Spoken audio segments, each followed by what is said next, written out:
All right, y'all. What's up? What's going on? Welcome back to your favorite WMMA podcast. It's hashtag CB99 Talks, episode 191. Back again, y'all. Back again. Feel like it's been a minute, like always. Been busy, been around the way, but I'm back. I think the last time I done a show like this has been about 2 weeks ago. And I think I did jump on live. Did I jump on live last week? Yeah, I was like, dang, 5, 6 days ago. I'm looking at my past live here. Yeah, it's been a minute. Dang. Hell, what's up, man? But I ain't trying to be on here all night this time because I still got stuff to do.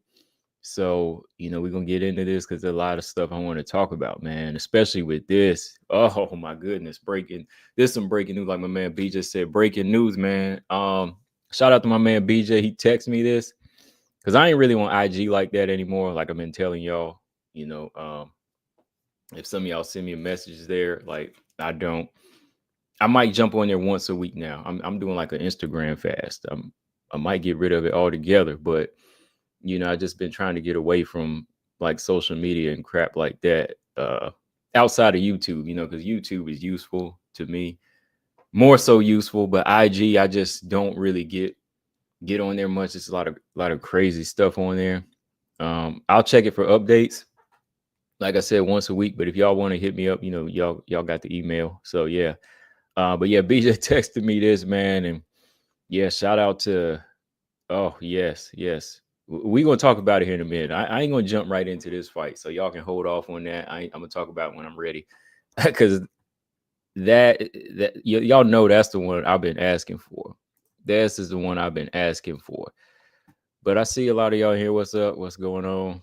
What's up? Oh yeah, Easy E. What's up, man? What's up, Marcus? Easy, yes. Tiago, Axel, Victor. Um, oh, how much crow you got? Oh man. I mean, look, we put some of that crow in the freezer for you, man. I mean, I started to leave it out, but I said, man, this thing gonna go bad, man. You got 2 weeks of crow, man. You got 2 week, you got 2 weeks worth of crow to eat. I don't know where you been. I was like, where Easy at? I came on last week to give you a chance too, man. I came on last week just to give you a chance, like because I came on to address a lot of people because they were talking crap because I picked Suarez, and I've been fighting Suarez, man. I've been just battling with trolls and crazy talking, just crazy talking. Everybody's been acting crazy, but like I said, I ain't going nowhere. Whaley fans, all of y'all. So I got on live to kind of address that stuff, and that would have been a good time for you to get on Easy. I mean, you can get on today, tonight if you want when I'm close to being done. But anyways, yeah, we got this going down. Grasso, Silva. We're gonna talk. This past weekend, a couple of fights. Angela Hill, she got her victory. Jacqueline Cavalcanti. I want to speak on her performance a little bit. This other girl y'all got to look out for, Laney Silva, who fought like a couple of weeks ago. Y'all got to look out for her. So I want to talk about her a little bit real quick. And what else? Let's talk about Zhang Weili again. Let's talk about Zhang Weili's her grind, and we'll talk about Tatiana Suarez, her situation right now. Since I'm on here for a bit, and I was gonna say top 15 in the flyweight division wasn't looking too good, but right now, hey, I mean, shoot, we got a big announcement, so I'm gonna have to. I ain't gonna scrap that topic, but we're gonna change it up a little bit because I was gonna say, where are the fight announcements for 125? I was about to say where are the fight announcements for 125. When I was thinking of the show yesterday, I was like, we got to talk about it. We ain't got no fights announced for top 15. And then lo and behold, this come out of nowhere. Yo, BJ, what's up? Yeah, shout out to my man BJ. He sent me this. Big Marcel. Big Marcel got his ear to the street. He puts it out there. Grasso Silva, man. So yeah. And we know if that's scheduled, who I got at the bottom there. You know who I got at the bottom. So y'all know that might be scheduled next. So yeah. And I want to talk about Jasmine. Jasmine been, hitting the scene a little bit too. A lot of people are starting to look at Jasmine as like this big representative of Canada now, one of their best fighters. So, next to her and G-Rob, she's one that I think a lot of, even fans in general like her, So yeah, man, this weekend is not looking too good for WMMA. Y'all know this fight got canceled. Where is it? Hold on. This fight got canceled again. I know so many of y'all were looking forward to it finally. Macy Chiasson had to pull out of this fight due to an injury again against Jacqueline Cavalcanti. And this was scheduled like the same time around last year, right? This fight was scheduled the same time around last year, and here we go again. It's canceled. So I don't know if this fight is just cursed, but I really want to see one of these fighters, rise to the occasion at some point. I mean, we already saw Caitlin fight Kayla, and she came up short. Kayla already showed Caitlin what was up. So I guess for me, it was more about Macy. Macy has an injury this time, and again, had to pull out of this fight. Like, let me see how many times has this fight been canceled? Hold on. Let me see here.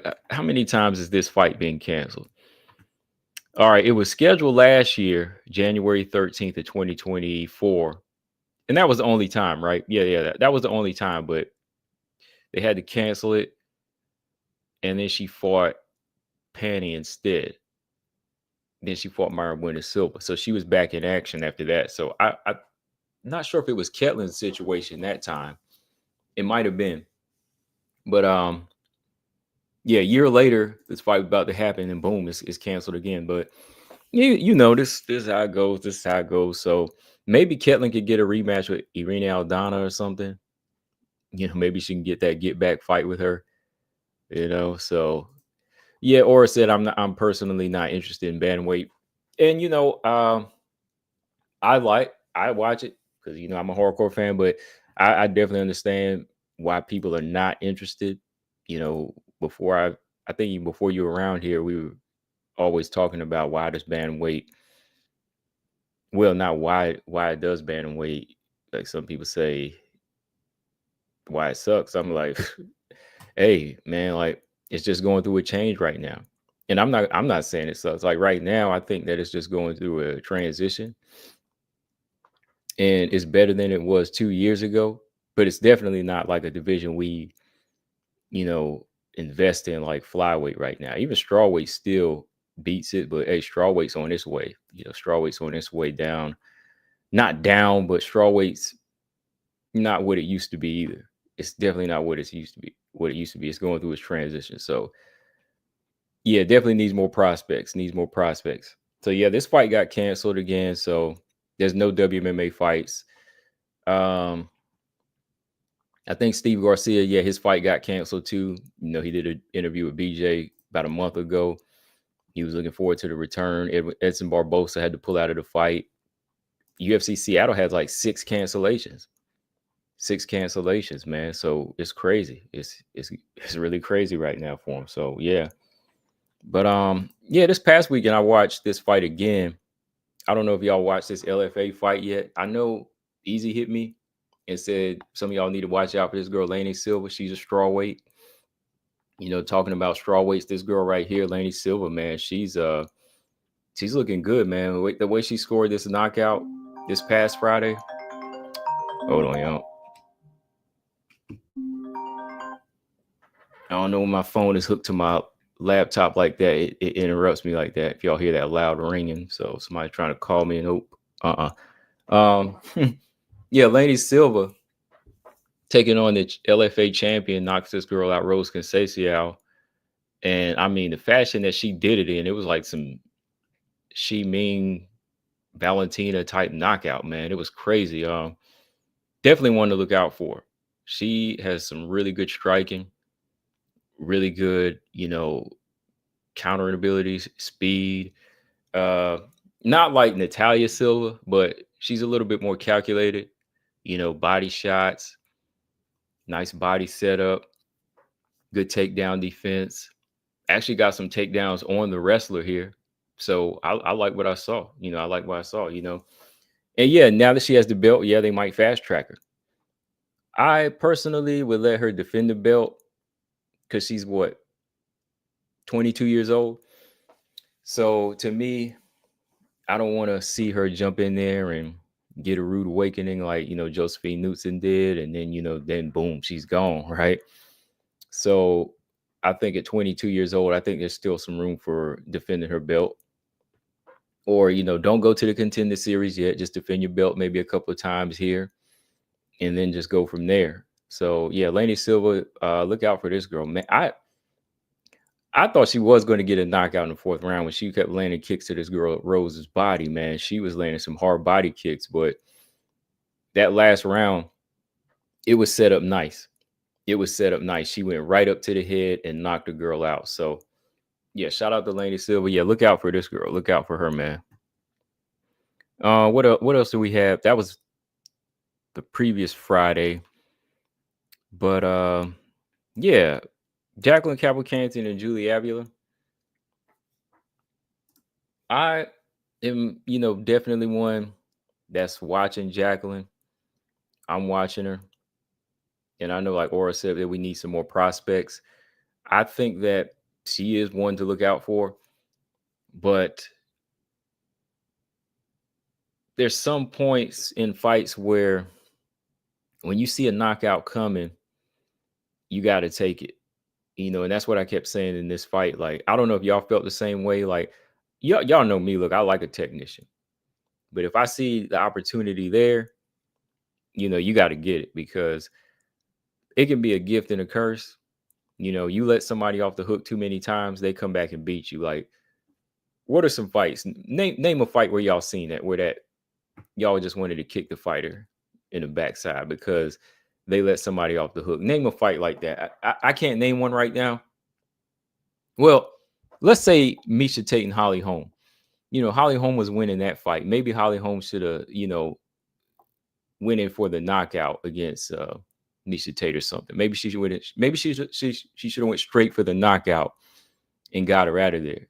Maybe that's what she should have did to Miesha Tate instead of let her stay in the fight instead of carrying her.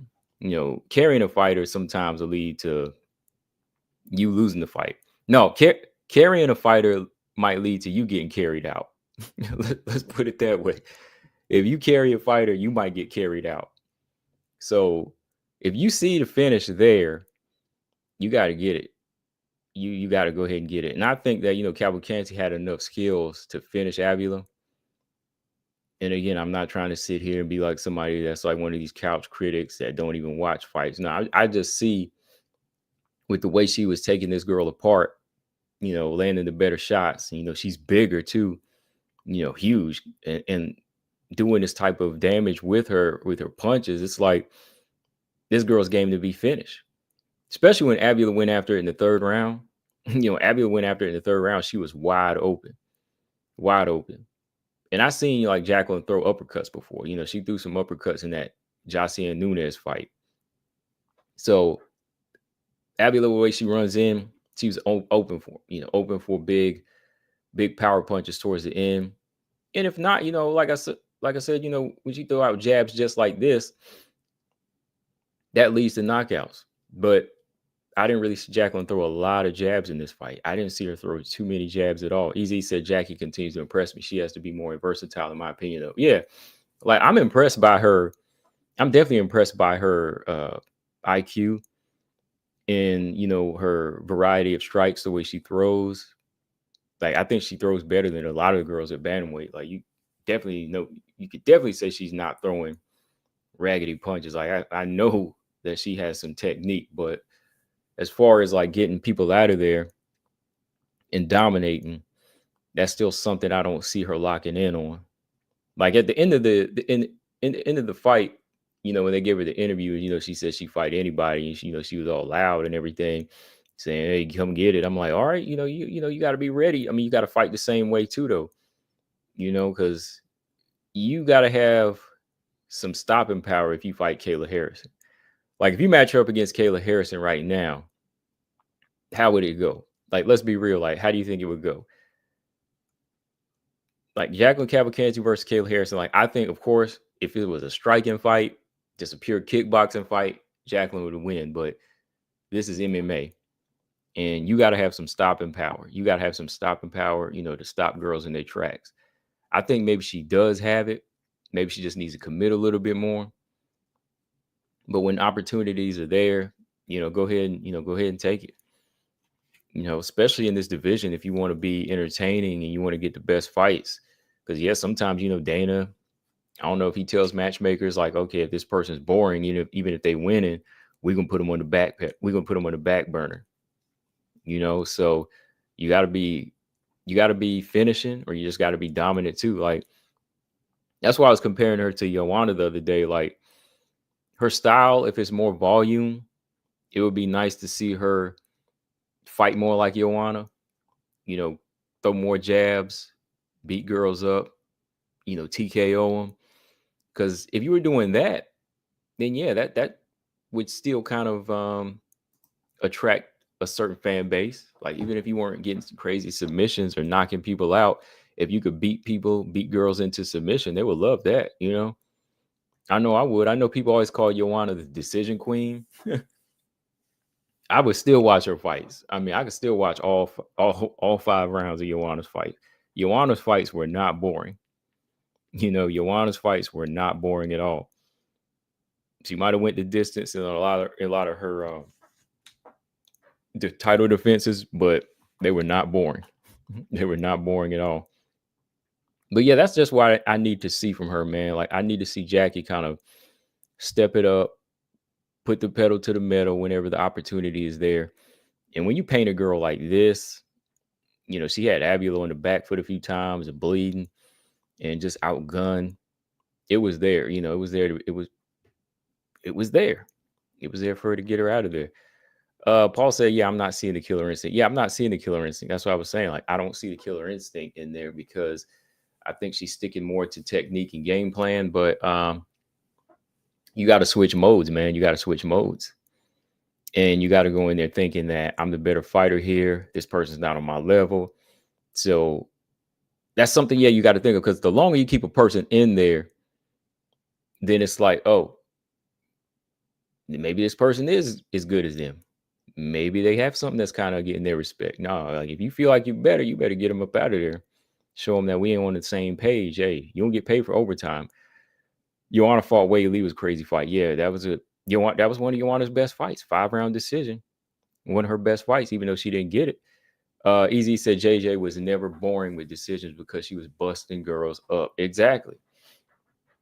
James E says she should fight the Argentina girl. The Argentinian girl. You talking about what's her name? Eileen Perez. Avila was there to get finished. Cavalcanti didn't put her foot on the gas. Exactly. Yeah, she just didn't put her foot on the gas. It was there. But like I said, as you move up, girls like Irene Aldana, you got to get their respect. Eileen Perez, you got to get her respect when y'all fight. Shoot, you got to get respect against Misha Tate and Yana Santos. They're fighting now, so they're not. Cavalcanti's not going to fight them as of now. Maybe she could fight the winner, but Carol Rosa. Avila was hitting Cavalcanti with some good leg kicks. And Carol Rosa got that baseball, she got that baseball bat leg, She got that Louisville slugger leg that be, taking girls' legs out. So Cavalcanti got to, check leg kicks in that fight if it happens. But she got to look to really hurt and finish these girls as you get higher. Norma Dumont, so hopefully we see that. Hopefully we see the dog in the grit, because there's got to be a balance, man. There's got to be a good balance there. Definitely. Joanna versus Wei Li, the fight through more punches in round 1 than Rose Carla did in 5 rounds. So yeah, definitely. Rose and Carla, like, hey, that's the first time I've heard DC say some facts every now and then, but like DC said, Rose and Carla. Well, I've already said it. Y'all heard me say it on my channel, but I'm glad he said it too. That was like a stinker. That was like one of the worst fights in MMA, period. And that's what it is. 2 of the best fighters in WMMA put on one of the worst fights in WMMA, right? Terrible, terrible. Paul said another recent example, Kong Wang probably should have been able to finish Bruna if she was special. Yeah, the finish was there. Like it was a different type. It could have been set up a different way. The way she was setting it up to the body, but I think she lost composure and wanted to get the knockout the way she did last time. And when it didn't come, she tried to go after it. And that's why she got finished herself, right? Axel said they should give Jacqueline a serious top 10 next. Yeah, real quick before we jump over to the next fight, what do y'all think? Like, who does she fight next? Let me see. Hang on, y'all. I'm drinking a smoothie right now, too. So, excuse me. All right. So, Yana is fighting Misha. Kelros is number 9. Eileen is number 8. I actually think Eileen Perez deserves maybe like a higher opponent. Maybe like Irene Aldana or Macy Chase on herself because she is on a 4-fight win streak. I think, I think she's earned that unless she feels like she needs work. I mean, she just beat Carol Rosa. Irene Aldana is a good opponent for either one of them. Let me see. Myra Buena Silva is number 7 still. I mean, shoot. Is she going to hang around there or what? Or is she staying at flyweight? I don't know.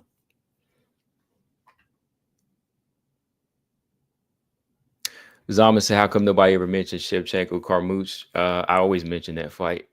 I mean, maybe you talk about other people, but those are 2 of my worst fights in WMMA history. But Carla Rose, shoot, come on. That was one of the worst fight. That was a 180 from their first fight. Complete 180, terrible fight. But yeah, Shevchenko and Carmouche is up there. I mean, it caused Liz to leave the UFC basically, right? So I always mention both of them. Eileen Perez detests Jacqueline's takedown defense. Yeah. Maybe that might be the one to happen next. Why not, right? Let's do it. Yeah, let Perez and Jackie fight then. Yeah, let them fight. Because Eileen just entered at number 8. Jacqueline's number 11, jumping up 2 spots. Might as well. Yeah, might as well, because I want to see Norma and Kayla fight. Macy's out because of an injury. Irene Aldana is like the only game person. So yeah, might as well do it. I'm gonna rock with Jackie in that one, hoping she wins. But I'm definitely open for. I'm definitely sure that Eileen Perez would be prepared to fight her, though. I can't knock it, even though I'm more of a Jackie fan. So yeah. All right. So I got that pick right this weekend, and I got this one. Angela Hill versus Ketlin Souza. I really wanted to pick Ketlin Souza, but I said I don't think Ketlin Souza has the speed and the youth.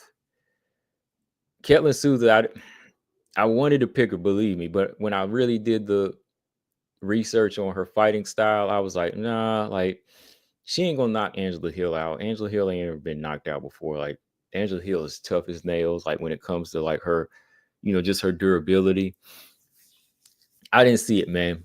I just did not see it. So I had to go with the safe pick here. Angela Hill. Angela Hill schools another prospect. Angela, the Dream Crusher Hill. And that needs to be her nickname now. Some people used to call her Angela Over the Hill, but that was wrong. That's wrong. I don't know where I heard that from, but I don't know if I was looking at some articles or like a Instagram post, but it needs to be Angela, the Dream Crusher Hill now, because Angela Hill is continuing to put a lot of these young prospects in their place. Had she put Tabitha Ricci in her place, that could have been her maybe fighting a Yan Xiaonan rematch. That could have been her maybe fighting for a title eliminator at some point, But Angela Hill, for where she sits, I think she's still in a good position. I mean, with 18 wins and 14 losses, you would say, oh, her day's about done. But nah, man, she does just enough to keep her career afloat. And at 40 years old, that's pretty much all you want. That's pretty much all you want. I know that she wants to maybe get a title shot at some point. She did say like, hey, I might be 50 years old when I get it. I'll still be here. But I know that's the funny part. But even if she didn't, I got to say this, like Angela Hill, like she does enough to just keep her career afloat. And that's a good thing. Like you stay in good standing with the company, you get your wins, you stay relevant, you just stay, just staying relevant too. Like that's one thing we haven't really discussed. Like we always talking about somebody got to do something shocking or, be crazy or be flamboyant, over the top. Angela Hill's never really been like over the top. Like she used to do the cosplay and the Invicta FC, but overall, Angela Hill, she's always been just like a relevant fighter, win or loss. And that's one of the things that been like an attraction about her is the fact that, the fans can get behind her whenever she's the victim of these close split decisions, all these close split decisions, and she never gets it. This was the first time she actually got it. And in my opinion, I thought she won the fight. I did, because Jacqueline Souza, her being the young fighter, she should have been in charge. You just knocked out Jasmine Jasudavicius, and you stunned on her. You knocked her down, then choked her out. You stun on her, and in this fight, you don't really press the pace like Tabitha Ricci did. You never really take command. The judges look at that stuff. So when the judges look at it, they say, "Oh yeah, this 40-year-old girl, she still got a lot in the tank. She double jabbing, she out striking her. She got hit a few times with big shots by Souza, but overall, she's still pushing the pace and she made Jacqueline Souza second guess herself one too many times in this fight. I don't know if y'all noticed, but that's what I saw. I saw Jacqueline Souza second guessing herself. Like she came in there looking like Canelo. The haircut looked like Canelo. The stance was kind of like Canelo. So I was expecting her to start going to the body like Canelo, but she never really had like a good game plan of stalking and cutting the cage off and, really drilling Angela Hill or even really had the strength to take her down. And she looked big too. She looked big. But Angela Hill's ground game is on point. Angela Hill's ground game been on point. Had Angela Hill been using this grappling style early in her career, she probably would have already had her title shot. Hell, she probably would have already had the belt maybe. Had she been like grappling at this level before, because if she'd been doing this before 5-6 years ago, it would have been evolving even more. But hey, sometimes we learn late in life, right?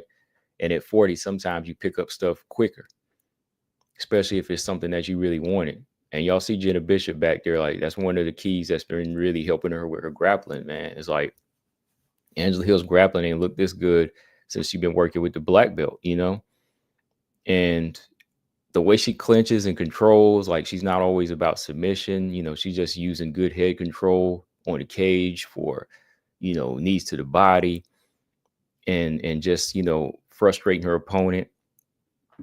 Angela Hill's, still, Angela Hill, easy. Hill is our inspiration. She's the inspiration for the 40s like me. I'm still going, I'm still moving, I'm still learning, and I don't feel like I'm gonna stop. We have our days though. We definitely have our days, like her day against Ricci. Sometimes you just can't catch up. Sometimes you just can't catch up with an 18-year-old. If you running or training against 18-year-old or running against these 15-year-old kids. Like I run these races sometimes. Sometimes I win.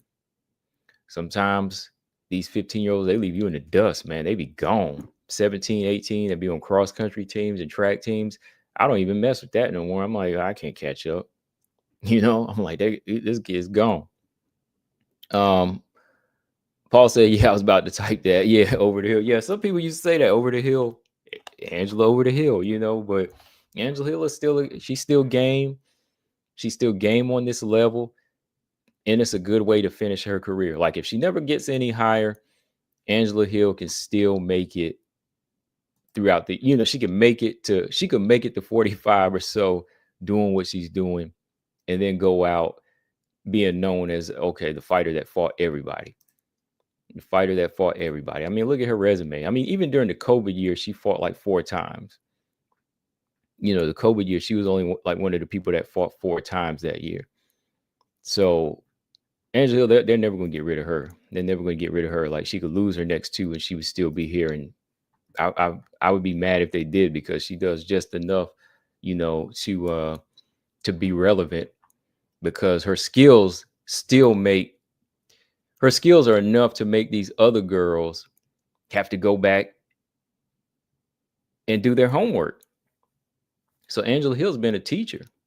Angela Hill is a teacher, man. Like, Angela Hill she's, what do you call it? She's a pillar in the strawweight division.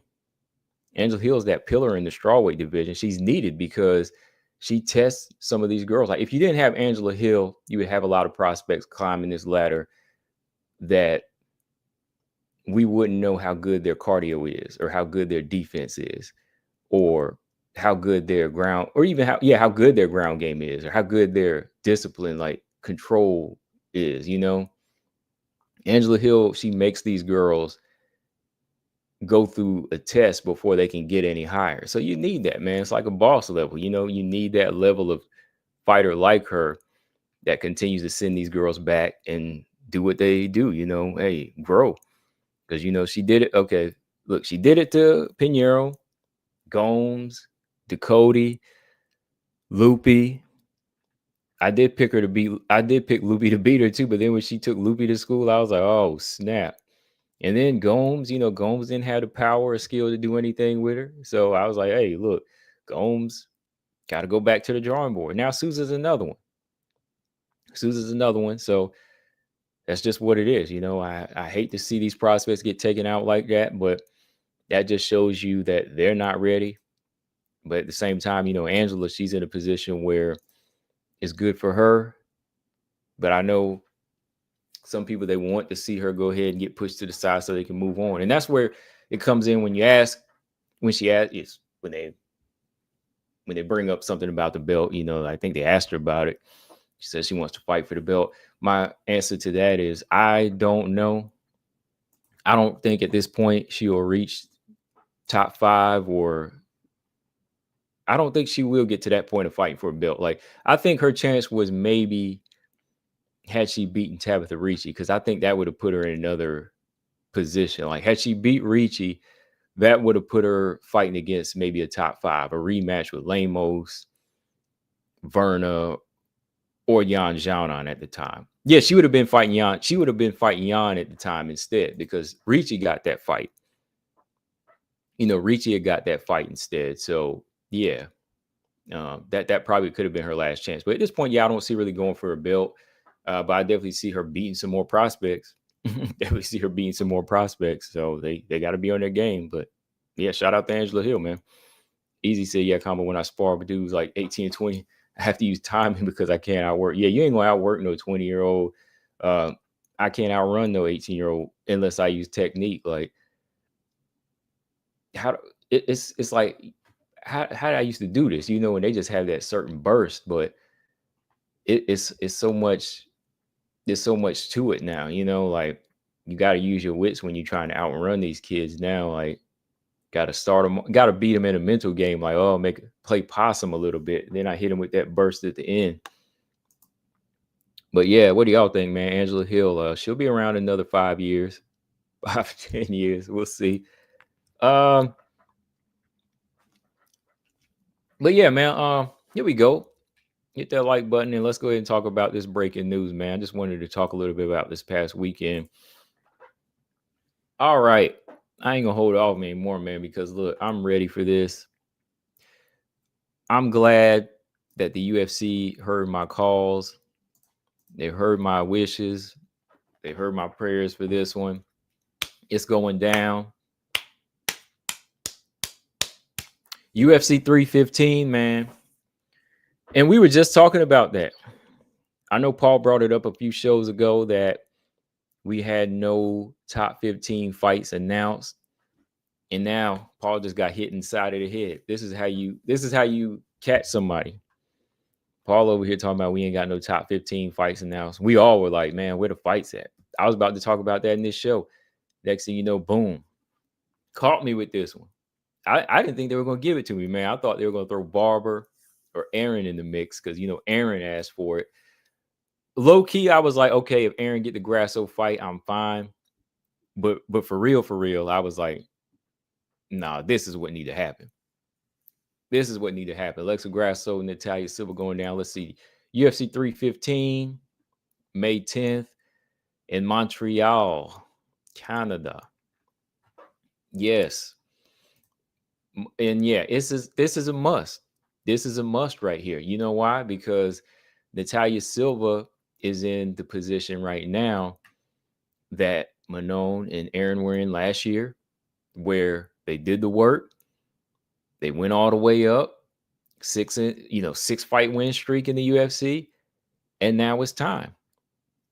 Silva's getting in there with the former champ with a win and a draw over the Bullet.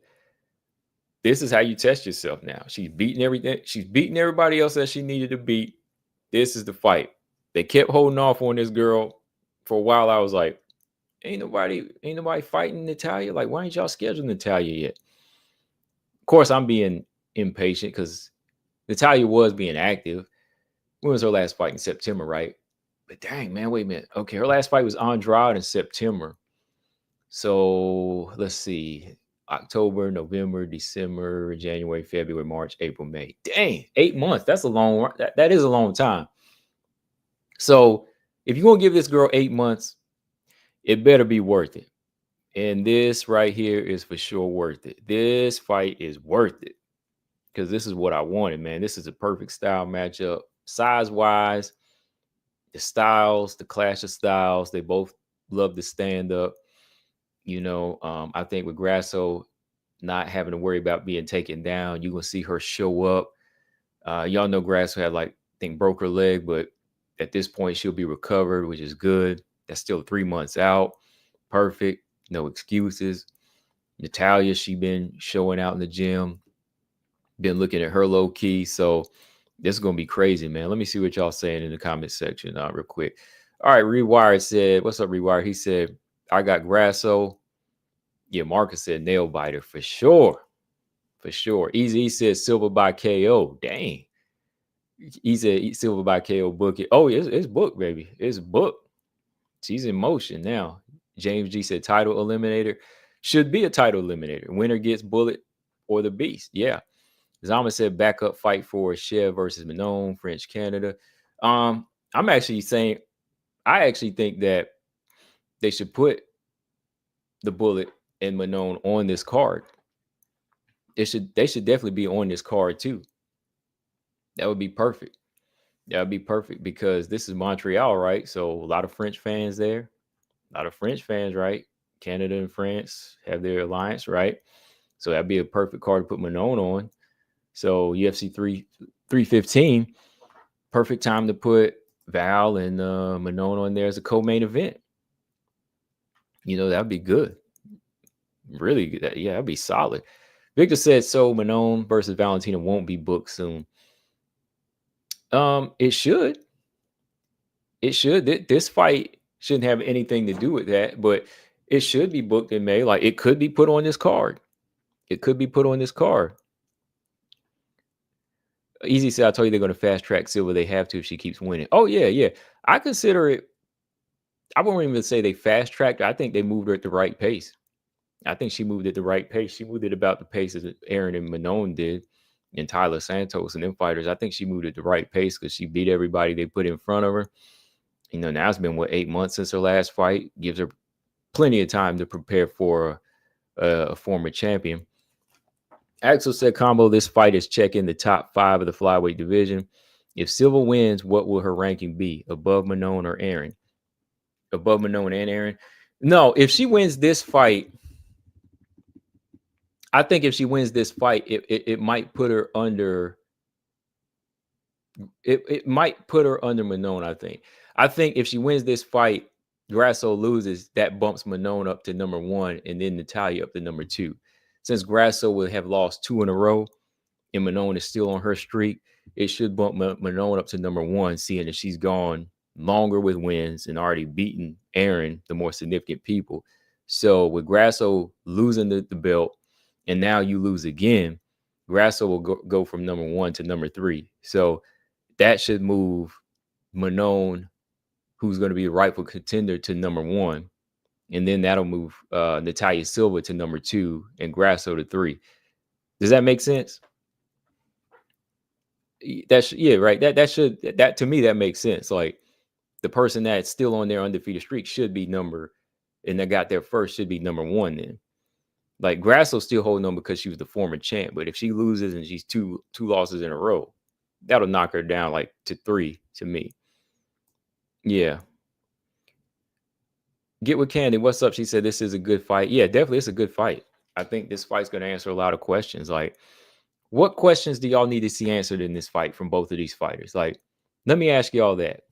I'm going to answer it myself, but what questions will be answered in this fight? Like, how good somebody's chin is, how good the IQ really is. Is Natalia Silva just all speed and no technique? Easy, do you think this will be like Bernard Hopkins and Roy? You know what I mean? Like where it's all speed and one side's technique, where somebody just outspeeds the other. Or if they don't have the speed, they get outclassed. Like, what do you think? Like, what questions are going to be answered? Like, what do y'all want to see answered in this fight? Or ask me a question. Like, what do y'all think? Like, because I keep telling y'all this fight I want to see. So, hey, what is it? What is it? Yeah, that fight is gonna be crazy, man. That's what Marcus said. Gabriella, what's up? Gabriella said Barbara has fight booked.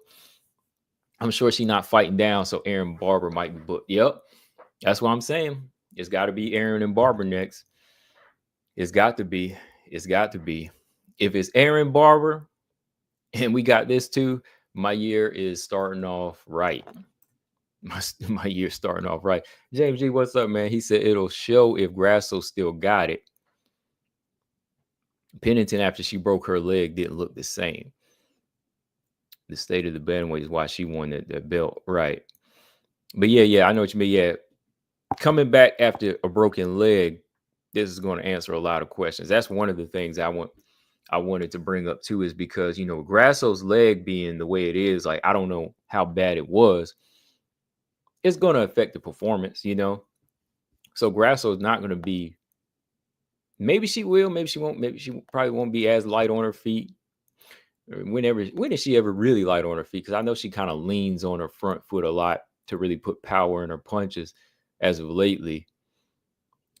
So that's the thing, man. And this is what I want to say when I ask you all that question, though, is like, think about it, man. Like, Grasso just broke her leg, and now Silva is her opponent, somebody that uses their legs. Now, you know what I mean? Like, Grasso broke the leg. That's hard now.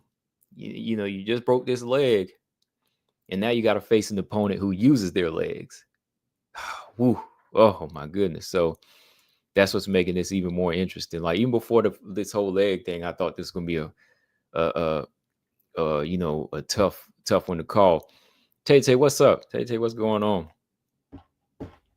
What is up? That's the queen of MMA, right? The real queen of MMA. Yeah, y'all see it says it right there. I need to know what she thinks about this fight. You got to ask the queen there. I mean, only the queen knows the answer. Like, what's going to happen in this fight, Tay? I don't know. Tay the one picked Zhang Weili and said Zhang Weili's going to whoop Tatiana's butt. So she knows all the answers. I don't know anything. Tay got all the answers. Tay was confident, too. That's why I was like, shout out to Tay, man. She was like, I got Zhang Weili. And when I listened to Tay's prediction, she was like, yo, I got Zhang Weili. She likes Suarez, but she was like, I got Zhang Weili in this fight. And hey, that's how it went.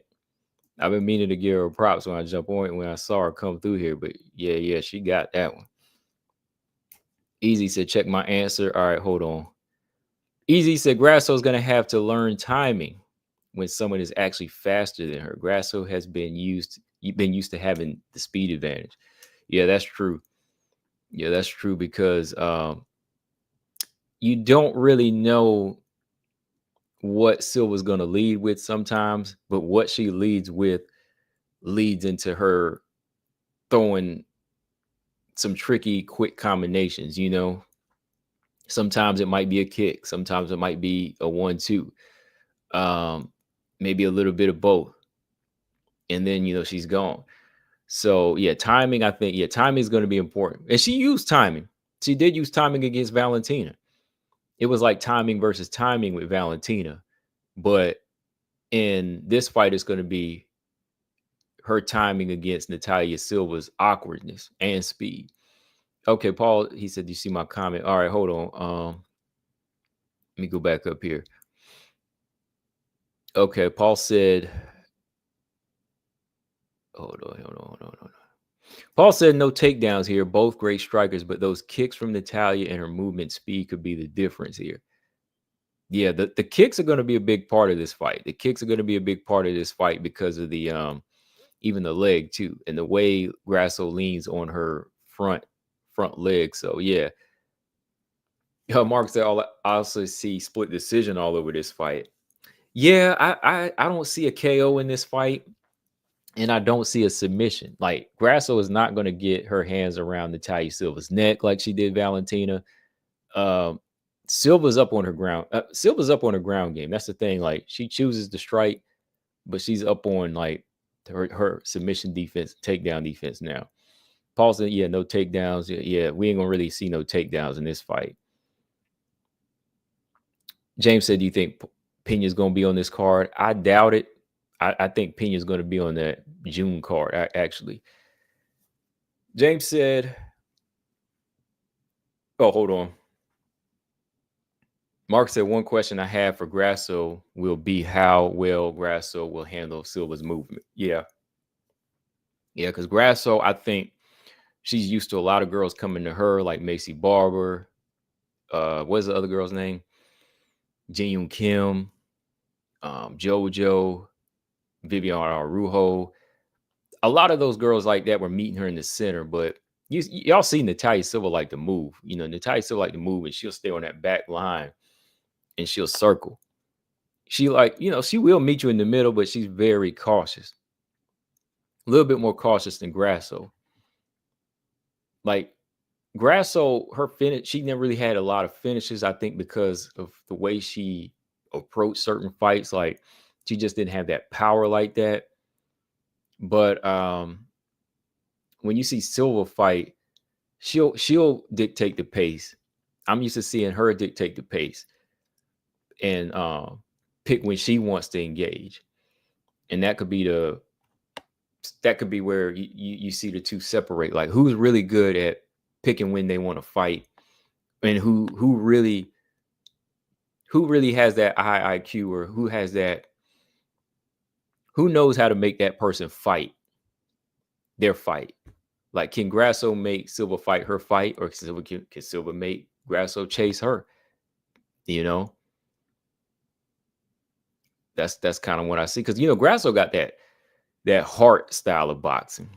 Grasso got that heart style of boxing where she'll want to engage. She will want to engage. She don't mind getting hit, but sometimes when rounds go kind of far out and you're not really touching anybody and they're not touching you, I think they get a little frustrated. Sometimes that Mexican boxing style, like sometimes I see Mexicans online when they be talking about Mayweather, they like to bash your style because you technical. They call it running.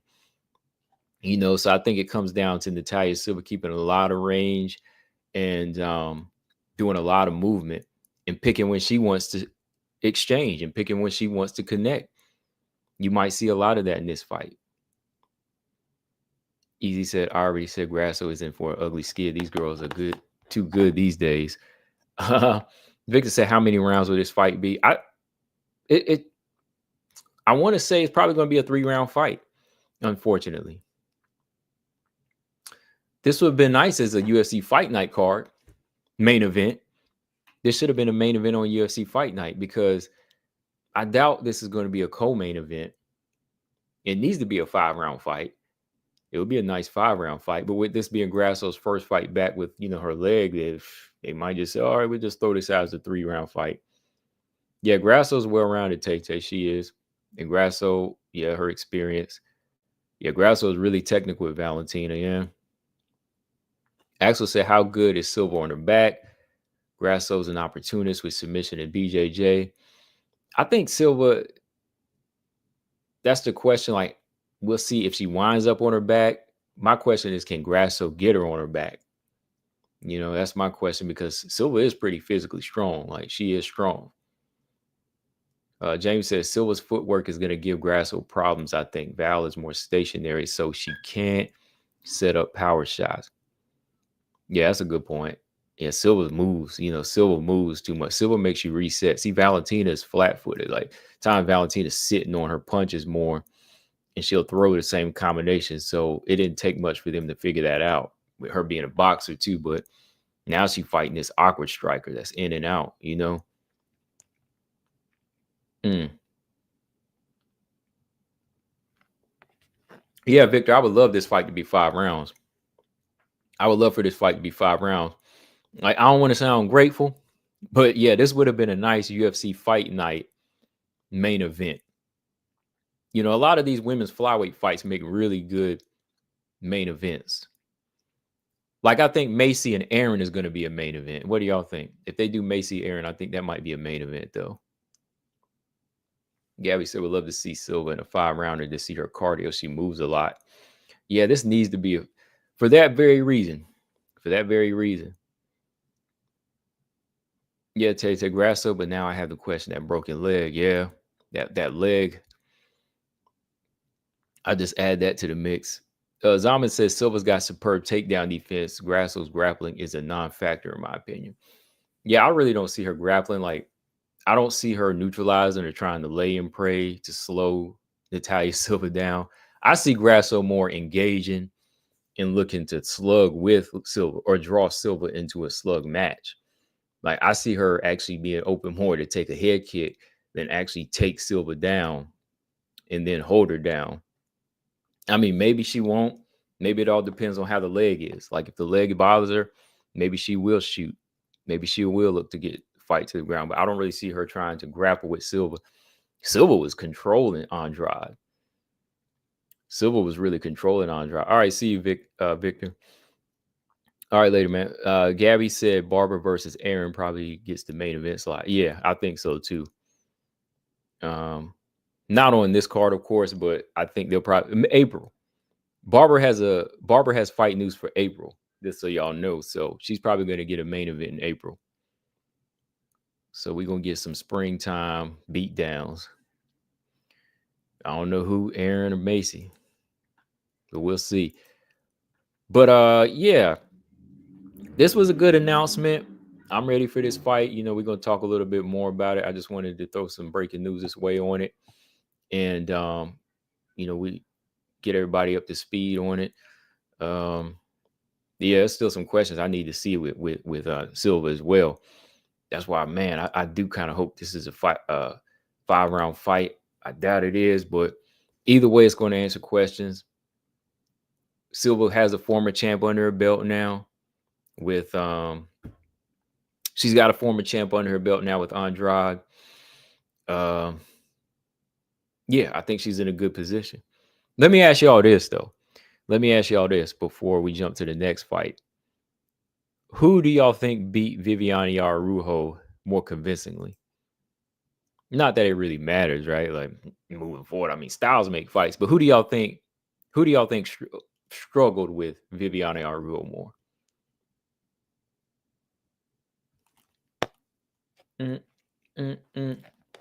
Robot Chicken said, I'm rolling with Bivol this weekend. Who you got?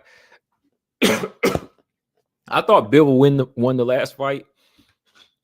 I'm going to say Bivol as well. I'm going for Better BF, though. I'm a Better BF. I'm a fan of both, but fan pick, I'm going with Better BF. But I think Bivol might win this time again. Bivol, his combinations and his ability to take Better BF's power, that was something, that I think Better BF, they really weren't ready for. Better BF's got some big hands too, man. So that was one of the factors I was like, this guy might break Bivol down. But Bivol's combination punching it was just a little overwhelming, I think, at times. I thought he did enough to win the last fight, but hey. So I think I'm gonna go with Bivol early look. I will be watching it though. James said, who should Rose fight? I think Rose and Jasmine would be a good fight. Rose and Jasmine or Rose and Viviane Araújo. Robot said Grasso beat her more convincing. All right. Zama says Silva flat out lost the first round, but won 2 and 3 more convincingly than any round Grasso won. But Grasso won every round, in my opinion. Yeah, she did. I just keep remembering like Grasso taking some big shots to the forehead against Araujo. And I remember Araujo buckling Grasso a couple of times, maybe once or twice in that fight, right? She did buckle her like maybe once. And Grasso was getting hit hard in the forehead too. So I think that's what I'm saying. Like going into this fight with these two, you see Silva plays it safe a little bit more. Silva does enough to pile up points and win and convincingly, get rounds in the bag. Even though I think she could finish a lot of girls. But Grasso, I think she engages more. Grasso does engage more, and sometimes that helps. I mean, sometimes that shows you what you need to work on and puts your real grit to the test. Like we know, I would say grit. I would go with Grasso. Grit versus, I would say grit. Grasso has a lot of grit going into this fight. She'll have a lot more grit. Ooh, Gabby said, who has more power, Grasso or Silva?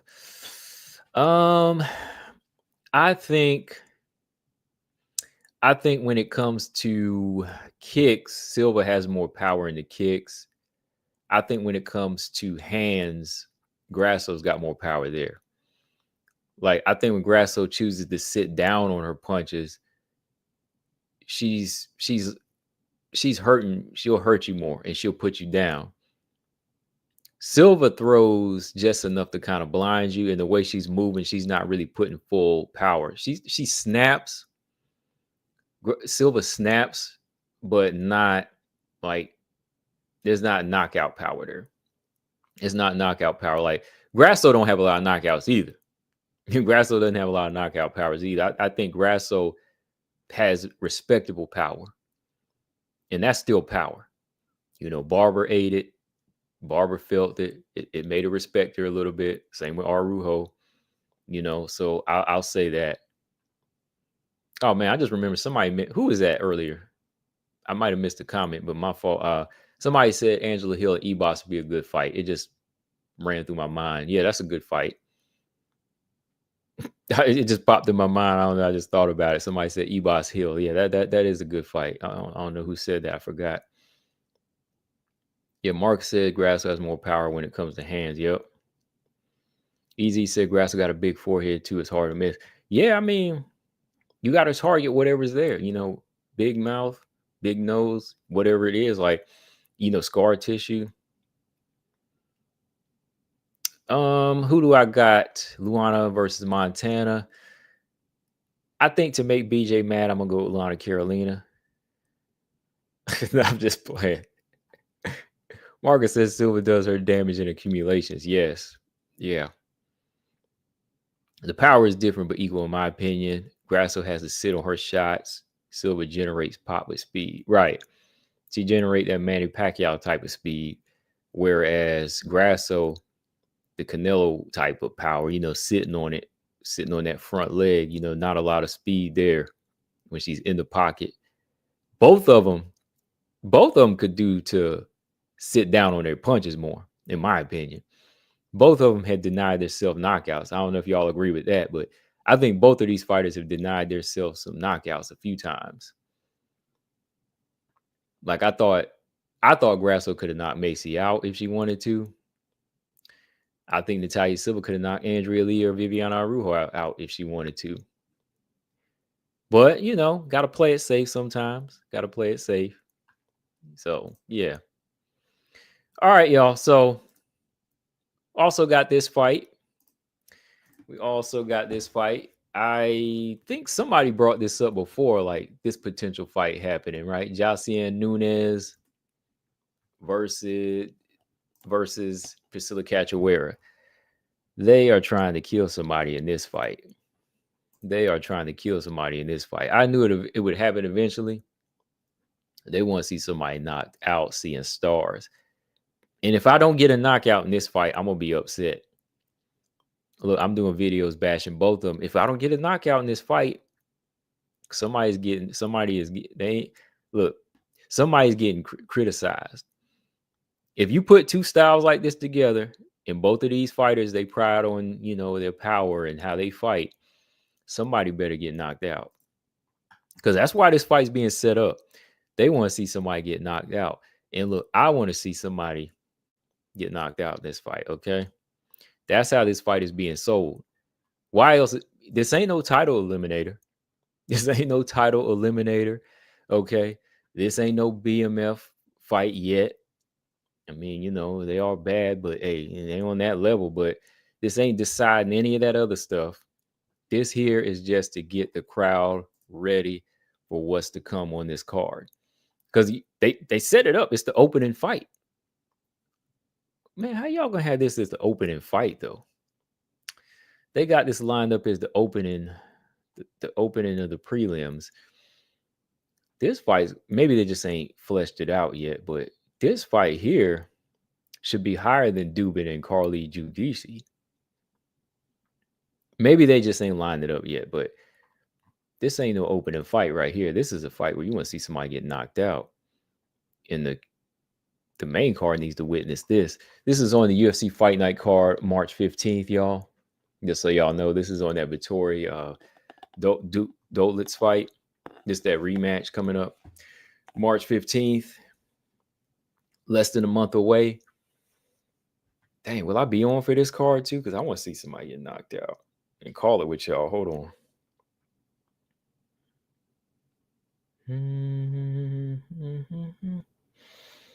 No, I don't think I will. Yeah, I should be on to call this one. Okay. Yeah, my thoughts on this fight. All right, bring it. Bring it. Bring it. Somebody need to get knocked out. Jacqueline Nunes, Priscilla Cachoeira, this is what they do. This is what they are. This is how they deliver fights. Like I was saying in another video about Priscilla Cachoeira, comparing her to like a Wayne Combs.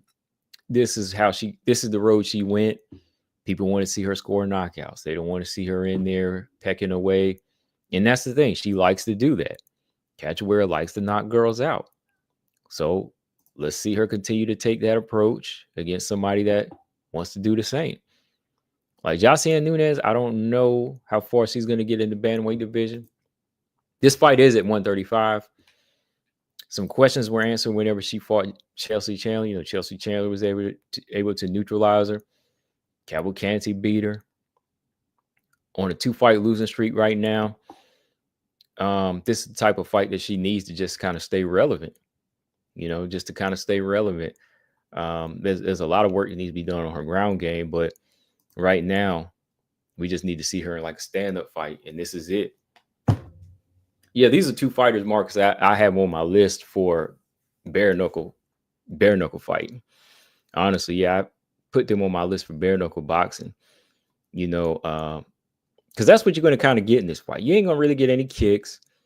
All you're going to get is uppercuts and haymakers and hooks and big lobbing right hands. You're going to need all of that.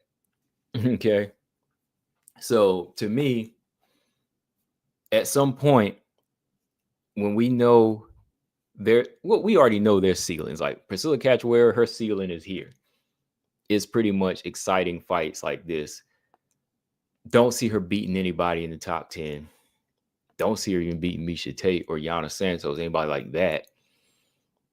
Jacqueline Nunes, again, still a lot of questions, like as far as her ground game, that kind of limits her. Like I even think Eileen Perez might beat her at this point. So fights like this, keep them relevant. That's all I see in this one. At 135, with the way Jacqueline Nunes is built, though, I don't see Jacqueline getting knocked out like right away. It might be like an accumulation. I think Jacqueline Nunes has the power to lay Priscilla Cachoeira out really quick.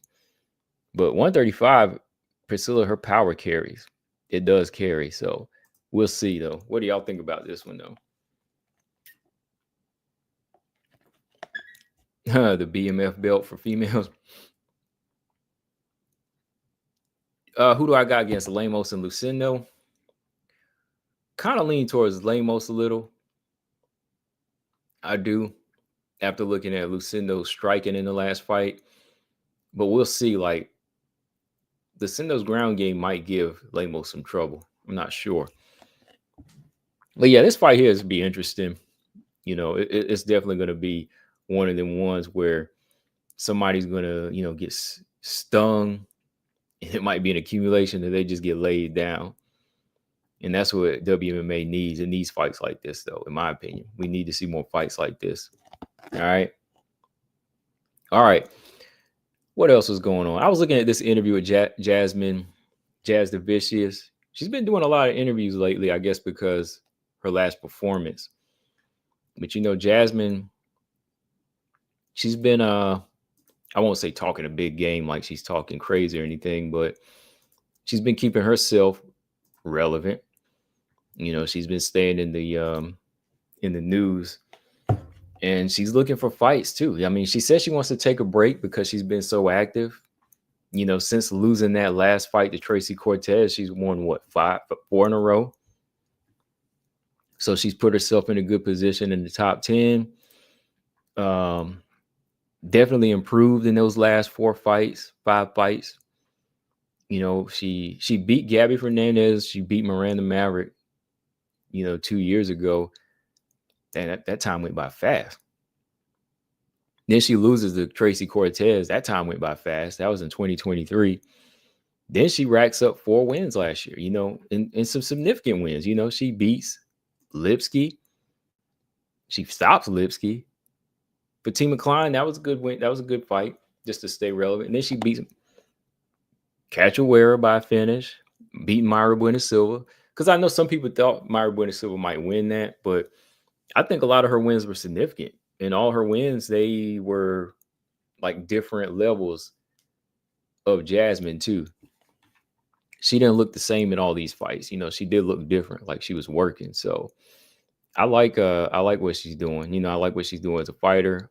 She wants to stay active, maybe take a little break, but looking for a top 10 fight like Rose, or maybe reschedule Viviana Araujo. I think that's kind of the direction that they need to go with her. Will she ever win the belt? I don't know. Like, yeah, Easy said, will she win the belt though? Can she win it? I don't really think I would, as of now, I would say no. And that's not being, like, oh man, like I think she's a bad fighter. Like she's not on that level. She's working like step by step. Jasmine's kind of like a step-by-step fighter. There's some fighters you automatically say, oh, they fighting for the belt, because their style or how they fight, their talent. Like Jasmine, to me, you have to see it in each fight to believe it. You know what I mean? Like she actually has to go in there and evolve each time, because she never really just came in with one particular style. Like I saw her as like a wrestler. Jasmine's like a wrestler.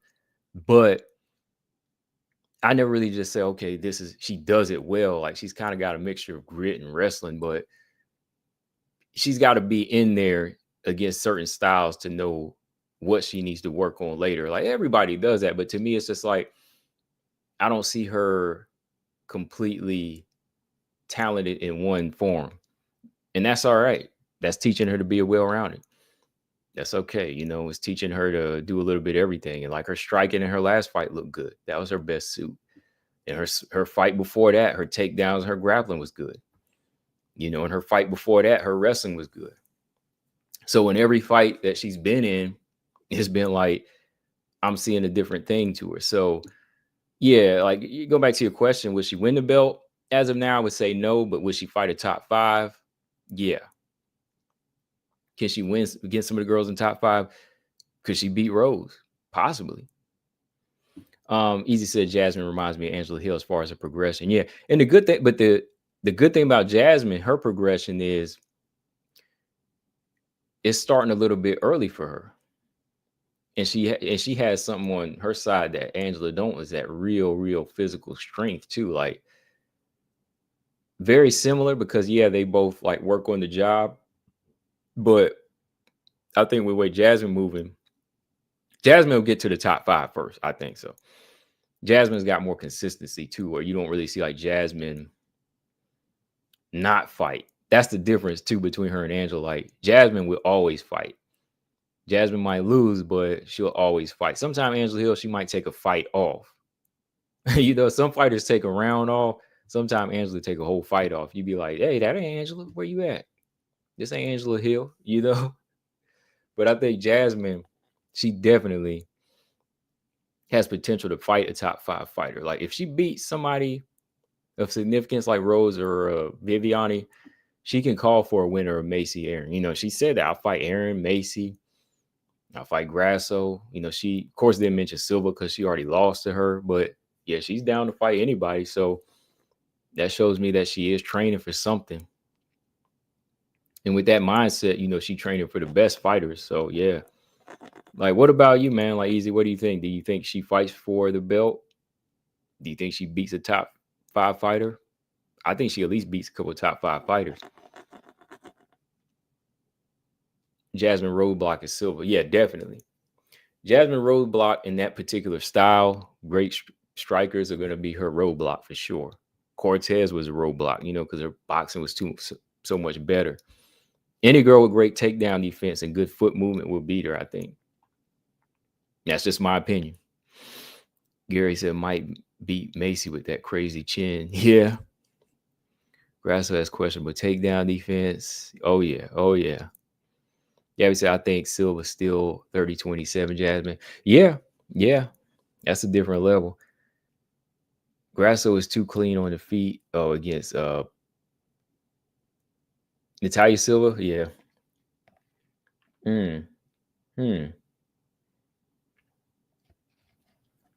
Marcus says so far. Yeah. Okay, I read that. Robot said no, she's not beating Manon Grasso or Val. No, that's what I say. Like, there's some fighters she could beat. The best fighters, the best chance she has of beating certain fighters, I think. And this is still hard to say because Macy hits hard and she's strong. Macy would be her best chance to win against a top 5 fighter and maybe even Aaron because of that style. But the girls that are freakishly talented, like Valentina, freakishly strong, like Manon, and talented on the feet, and then the boxers like Grasso and movers like Silva, those girls, yeah, they'll still win. Easy said, I think she makes top 5 and becomes a contender. I might not win the belt though. Could be a great journeywoman. Yeah, I think so. Or if fighters decide to retire and move up, maybe she'll get to touch it, right? Hey, all right, DDP, he got that belt, right? DDP got one of the wildest, crazy styles. But hey, he got that belt. He made the title. He made a title defense too. I can't even say nothing anymore. You know, I can sit here all day and say, "Oh, DDP." All I can say is DDP. I don't like DDP's style, but I can't say he's trash because he's making it work for him. You know, he owns Strickland and Izzy are his sons. He's got 3 good kids. DDP got 3 good kids. He's got Robert Whitaker, Strickland, and Izzy. Okay. I hated to see that too. Izzy could have been a 2-time champion, but goes and gets sunned by DDP. So I cannot say DDP style is garbage. I'm not a fan of it, but it works. You know, so Jasmine coming through with some type of work at some point to do something like that is possible. It is possible. All right. But yeah, I just wanted to talk a little bit about her because I was looking at some of her interviews. And yeah, she's pretty much game to fight anybody. You know, Rose, Macy, Aaron. But if Macy and Aaron are scheduled, I think she might get Rose or maybe even Viviani Araújo, you know. DDP is a rare example of when doing it wrong works. Yeah. He does everything wrong. I mean, he walks out in the lightning storm with an umbrella all day long.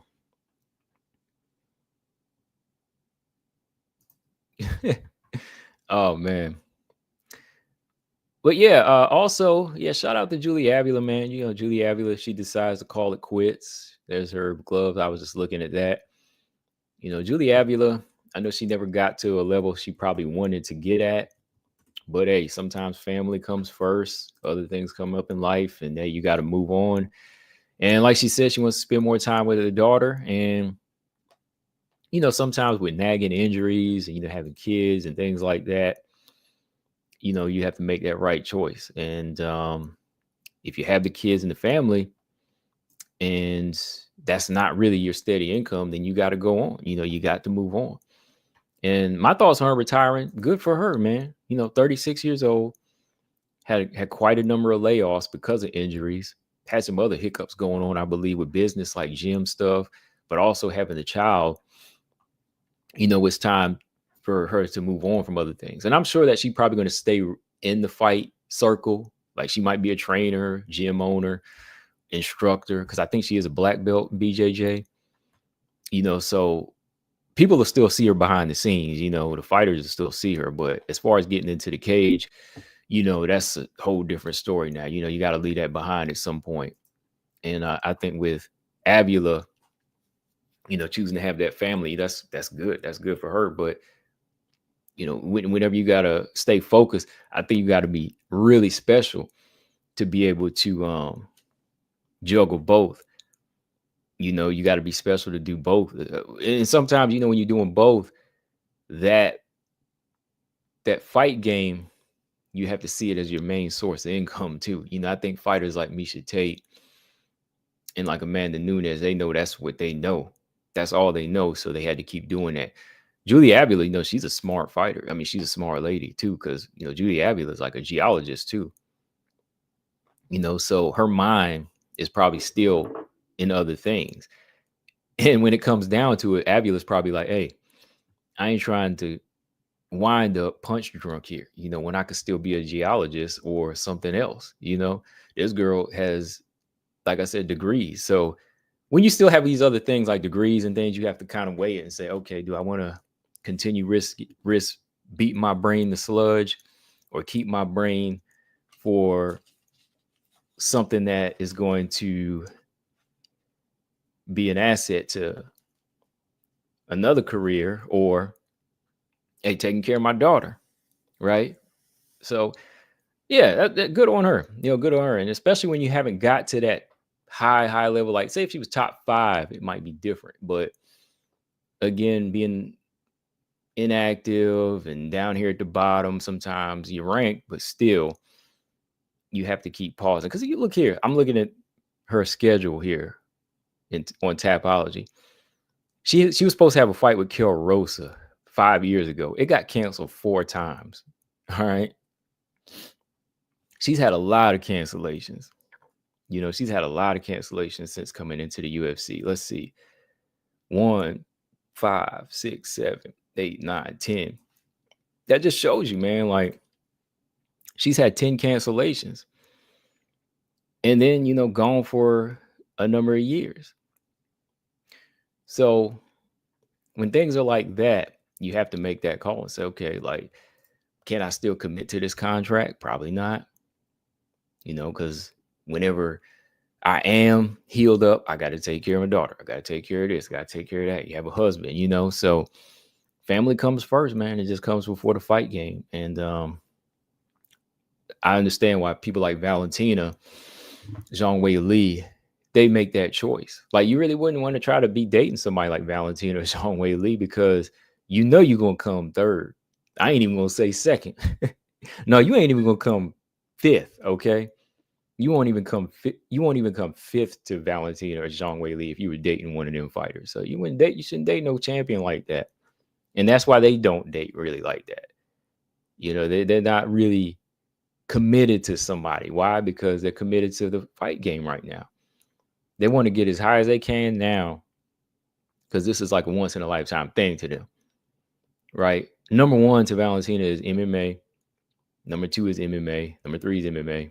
Number 4 is Muay Thai. 5 is BJJ. 6 is dancing. 7 is traveling. So you fit in somewhere down there, right? You fit in somewhere. But that's just how it goes for the fight. That's why she's a champion. Same with Zhang Weili. Zhang Weili is all about being like water, being like water, being like water, being like water. If you were to date her, you'll fit in somewhere. But shout out to somebody like Amanda Nunes. I mean, Amanda Nunes still doing the family thing, man, right? You know, she could still fight. She could still do both, but after a while, you see her starting to kind of chillax again. But she's starting to get that hunger again. I don't know. You know, she's starting to get that hunger again. So we'll see. But yeah. And that's why a lot of them fighters, I understand, like, why they don't do the family thing when they are in it and they are in it to win it. Because there's a lot of things that will hold them back. And if they were to have a kid, I mean, hey, then you know that kid comes first. But if that's your only source of income, then you have to be able to juggle both to make money for him. So shout out to Avila, man. I mean, she's fought fighters like, let's see. She did score a big knockout against Gina Mazzani when she first came in. You know, she's fought Pani Kianzin, Sarge. She choked out Stoyarenko. When she did come back 2 years later, she had lost to Misha Tate and Cavalcanti. And that's kind of where it went down. Because after choking out Stoyarenko, she was supposed to fight Rocky Pennington, but that got canceled. You know, supposed to fight Nico Montano years ago. That got canceled 3 times. That just tells you, like, they could just never get her in there. Right? So made the right choice. That's how you got to do sometimes, right? All right. But yeah. Real quick. So we're speaking of like grind time for fighters, you know. Looking back at Tatiana Suarez here. We're looking back at, you know, Zhang Weili and both Tatiana Suarez. You know, I just look at you know, Zhang Weili and her grind. You know, I respect it.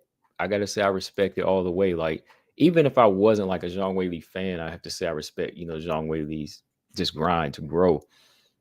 And that's why I kind of went into that, because that's dedication. You know, that's dedication to the fight game. Not saying that's the only thing that's important in life, but I mean, if that's what you're doing, that's what you need to see out. Because fight game is dangerous. You know, so I like how Weili is always grinding, always improving, always learning, because if you're not, you're putting yourself in jeopardy. You know, you got to think of this thing as, hey, I could get hurt in there if I'm not up to par on my strength, if I'm not durable, if I'm not working on defense, if I'm not, you know, training my killer instinct, I could be the one in there lying on my back or getting choked out. You know, so I always respect Weili's grind. And I think it's a grind that everybody got to respect, man. Like, from every level of fighters, fight fans, you know, there's a lot of fighters you see, like, they mention Weili, even a lot of the men, when they talk about Weili, they got to respect her grind, because, you know, they don't see anybody doing it like her. She's a 2-time champion for a reason. Every time you see Weili, she ain't focused on anybody else. She ain't twerking on Instagram. She having fun, or she in the gym having fun, you know? And I think that's part of why she's one of the best fighters is, you know, she has fun learning. You know, her mind is like always trying to learn. She's back in the gym now. You know, she's already back in there now. You know, she took a little break. She's back in there now. So, you know, that's one thing I can't knock about her, you know, but that's just how it go. Like, she do what she do. One day, you know, she'll catch up, but that's how it is. You know, she just well, you know what I mean? Like, she'll be one of them legends. But as of right now, you know, we still trying to put a place on her. But to me, I think her grind is good. I think she's doing what she do. Coach, what's going on, man? What's going on? What's up? But she has come far. She has come far from the last few fights. And I think that the more she does what she's doing as far as just picking up everything, she'll be a danger. Not a danger, like, to me, not a danger. Flyweight right now, like I said, flyweight is still not on her radar. But to me, strawweight, you know, I don't really see anybody beating her at strawweight. Like, what do you think, Coach? I don't see anybody beating Weili at strawweight. Now, flyweight, I can name 5 fighters, but I don't think Zhang Weili beats anybody at flyweight. I think she pretty much dominates strawweight. That's why I think she should just stay there. That's her place. Just keep grinding. And I know she feels like her challenge is against Valentina, but maybe, I mean, maybe one day. That's why I say just keep grinding and doing what she's doing. Tatiana, I know she's kind of on the decline here. Been on kind of the decline out of the cage too. But I gotta respect Tatiana, man. Like, I'm still trying to understand like where Tatiana was being like. I don't see it, man. Like, a lot of people were saying Tatiana was being disrespectful. I don't see it. A lot of people were saying she deserved to be humble. I'm like, whoa, man. Like, really? I must have missed something. I must have really missed something, because to me, Tatiana Suarez has been nothing but respectful. At the same time, when it came down to fight, she was like, I'm gonna beat her. You're supposed to say that. A lot of people want to see Tatiana bow down to Weili and say, oh yeah, I'm coming to get my butt kicked by Weili. Why you gonna do that? You don't do that. Like, you supposed to come up in there and say what you say. Like, and that's what she did. She came as a humble fighter, a tough fighter. But other than that, I mean, yeah, she got beat. She got whooped in there. She did. But to me, she should still stand on ground as being confident like she was. Now, did she have the striking, or do we think she was going to have the striking? No. No, I didn't think she was going to have the striking overnight to beat her, but I thought she had the wrestling. And so did she. I mean, Tatiana was the one that said, I'm going to submit her. I'm going to choke her, because she thought her wrestling was there. But other than that, no, man, like Tatiana, I never saw an interview where I said, let me do a video on Tatiana and said, oh, Tatiana need to check herself. Now, y'all know when Rose came out talking crazy about Zhang Weili, I came at her. You know, I did, because I was like, okay, now Rose is talking politics. Or like when Joanna did the mask thing, I came out about that. I talked about both of them things, because I was like, all right, now y'all talking wild. Now y'all bringing up politics and race and things like that. Tatiana ain't never done that. Tatiana kept it on the level. She talked fighting. But the minute she lost, y'all were like, oh yeah, she deserved to be humble. Oh yeah, I'm glad she lost. Man, Tatiana was a warrior, man. Like, she don't even call people out. Like, Tatiana went on record to say, I don't call people out. I just fight. But when it came to fight night, when she had a fight, she was like, yeah, I'm going to win. You know, she was like, I'm going to beat her. You know, I'm going to go in there and try to submit her. Granted, she didn't. But, hey, it didn't happen. What are you supposed to say? That's my thing. Like, I never heard anything out of pocket here. I never heard anything out of pocket when it came to what Suarez said. Like, she said what a fighter's supposed to say. Yeah, Weili improved wrestling. That's what she did. Suarez didn't improve striking, but Weili improved her wrestling, and that's where they differ. That's where you saw the separation.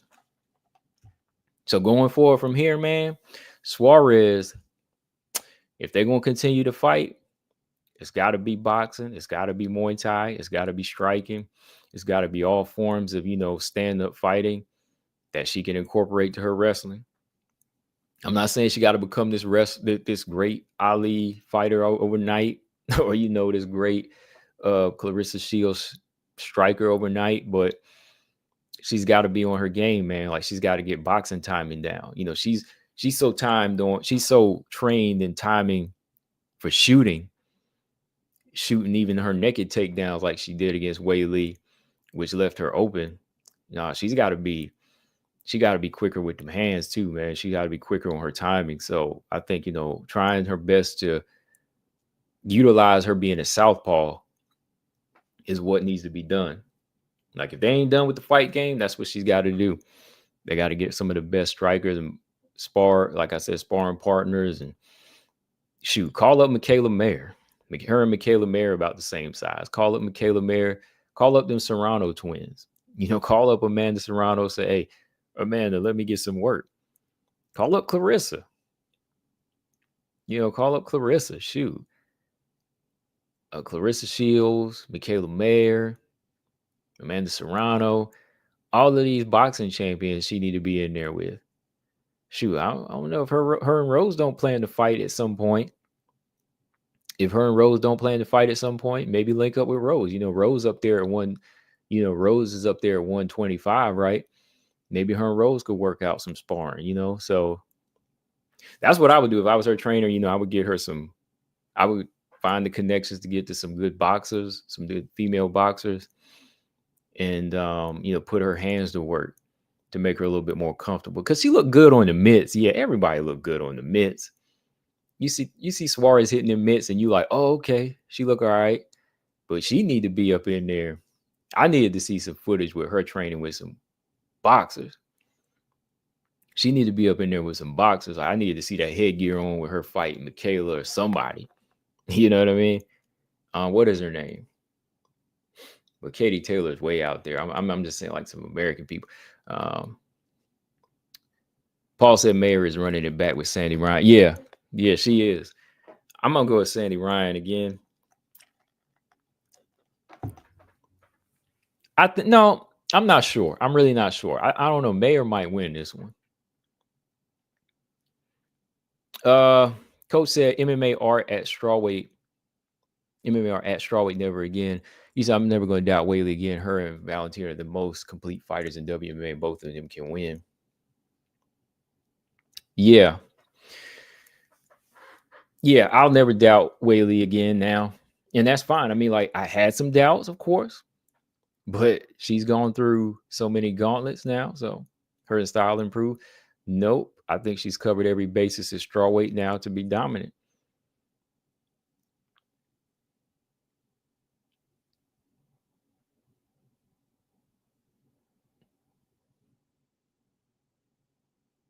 Yeah. Whaley did go to an Olympic wrestler to get better. She didn't stay in the same place. Exactly, Coach. That's true. Yeah, she didn't stay in the same place and just stay on the same level. And that's what I'm saying. Like, and that's what I'm saying, Coach. Even when I'm talking about like Tyler Santos,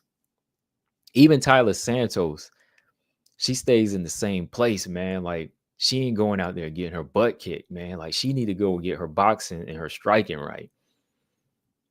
Oh, yeah, Coach. I know the interview I had was in French, but I'm going to give you the gist of it if you want to do a video on it, Coach. This is what happened with Tyler Santos. Manon, her manager, Aldric, I did a video on it. Aldric, he's kind of got the inside scoop on Tyler and what she's been doing. And like he said, Tyler Santos, she's not really going outside of her training camp, which is just in a garage. He said, she just training in a garage. She's training with her husband, who's like a bodybuilder, who doesn't really have the skills to get her where she needs to be. And like I said, this is what he's putting out there. I don't know like the whole full behind the scenes, but like he said, it's showing in the fights. Like he said, Tyler was struggling with aging fighters. So it's obvious that Tyler Santos is not growing where she needs to. And then she gets demolished by Dakota. Like he said, you don't see, like he said, Tyler did not look like she did against Valentina, because he said she is not training the way she's supposed to. He said she is not training the way she's supposed to. And that's what I think from what he was saying. And I mean, that's what I seen too. So if you want to talk about that, Coach, I mean, yeah, let me know what you think she needs to do, man, because Tyler's in this new tournament, but I don't know if we're going to see like any growth in there because she's coming back quick. So we'll see.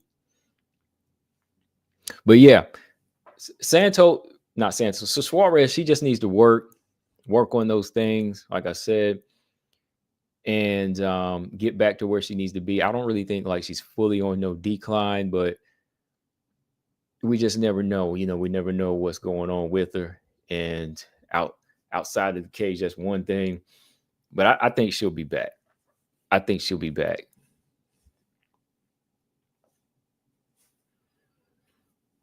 Yeah, Coach said Tyler needs to heal. She does. She's coming back in April, though. She's coming right back in this tournament.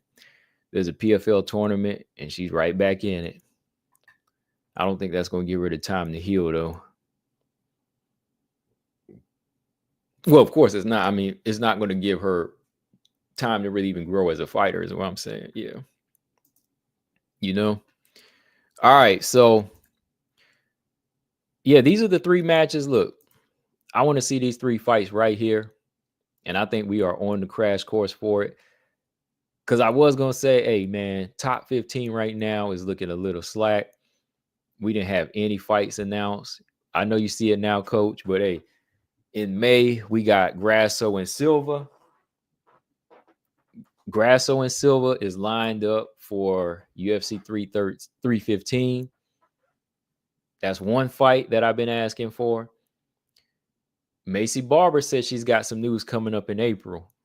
And Aaron said Aaron said line them up. She ready. I think Aaron's got some fight news. And if Grasso and Silva's taken, I think we might be seeing Aaron and Macy, man. Finally, we might be getting this fight in May. So if we get both of these fights, you know we're going to get this fight right here that I really want to see. We already know this is happening. We just waiting on a date, man. We just waiting on a date. Bullet and Manon. Bullet and Manon. And coach, we're going to have to do a little collab on this Bullet Manon fight. Because, look, I love Valentina, but, I got respect for Valentina's grinder too, but hey, I like Manon and I like what she's doing right now. So we're going to have to get together and talk it out one day. You know what side I'm going to be on, because I'm going to be talking up the Manon side on how she can win this fight. And again, I know people going to come at me. They're going to come at me like the Whaley fans do, but I'm always ready, So I go by logic, so I can see anything happening. I had I had Valentina against Grasso, but you see how that went.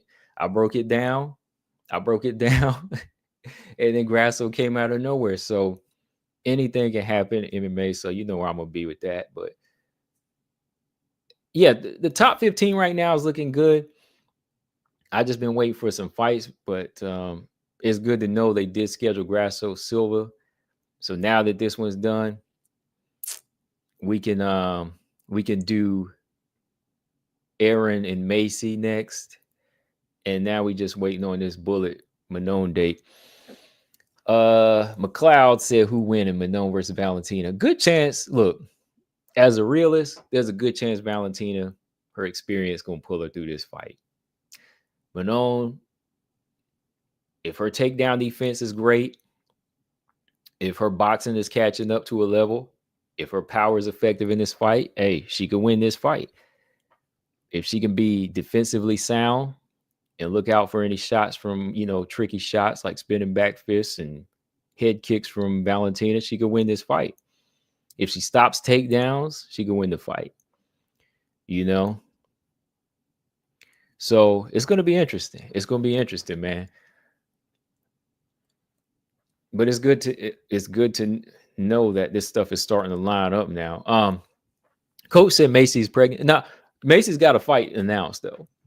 I mean, I haven't seen her. I don't think it's any type of pregnancy thing or anything like that. I think Macy Barber is still having some illness issues, but she's been cleared to fight. So she's lined up in April to fight.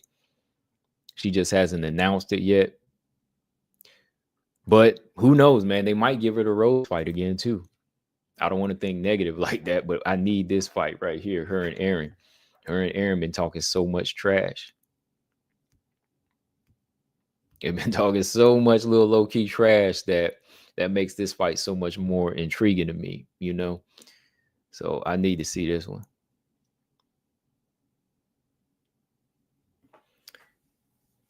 McLeod said, I think Manon beats Val. And she can. I think she can.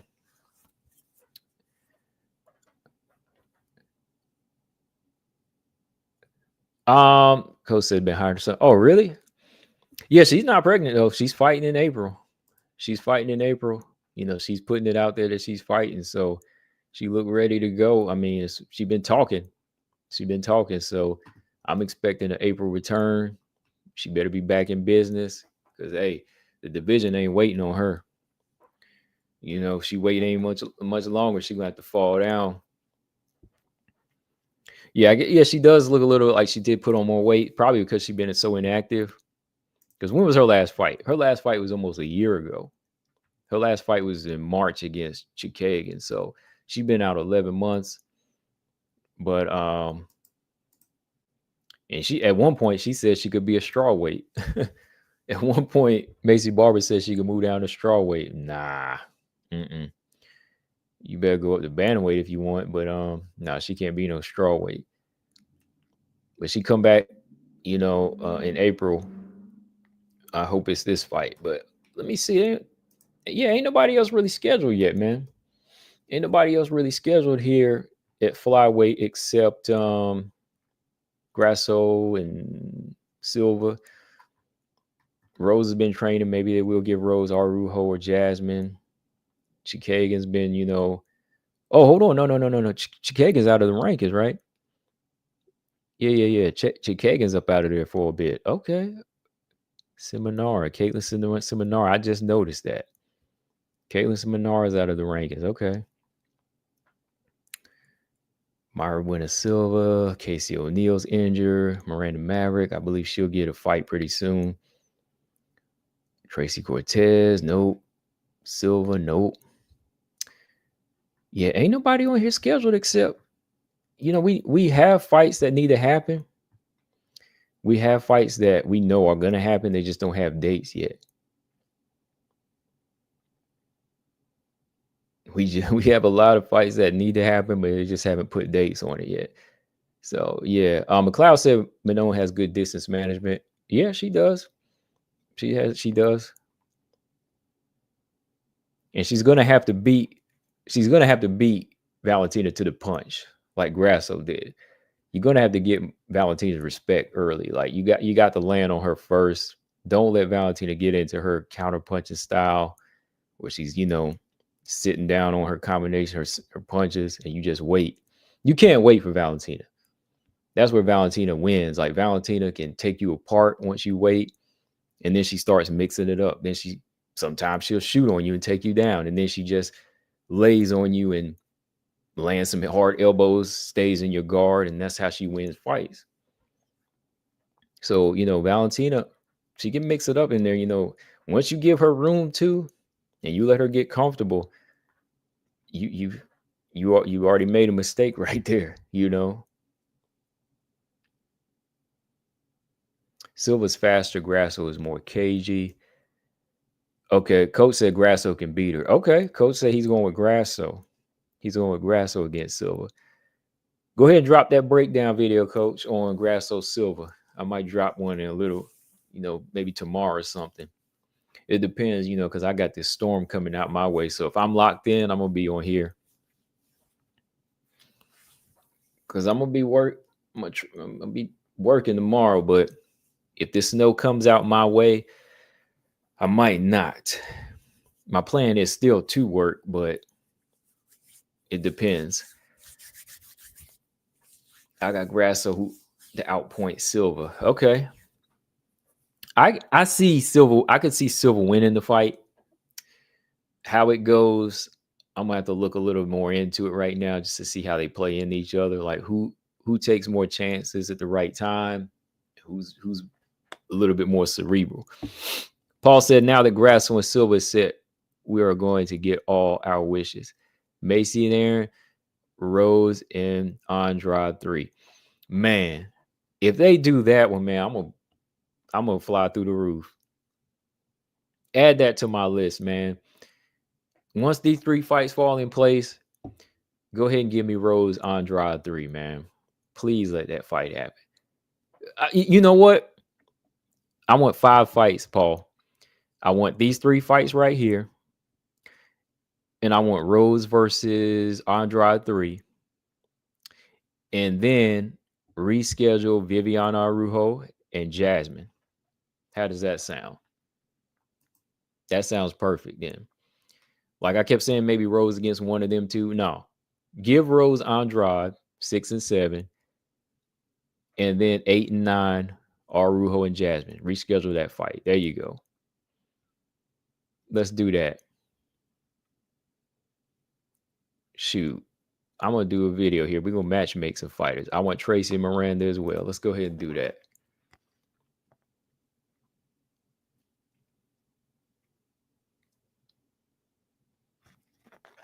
Well, let's say I'm taking Grasso right now.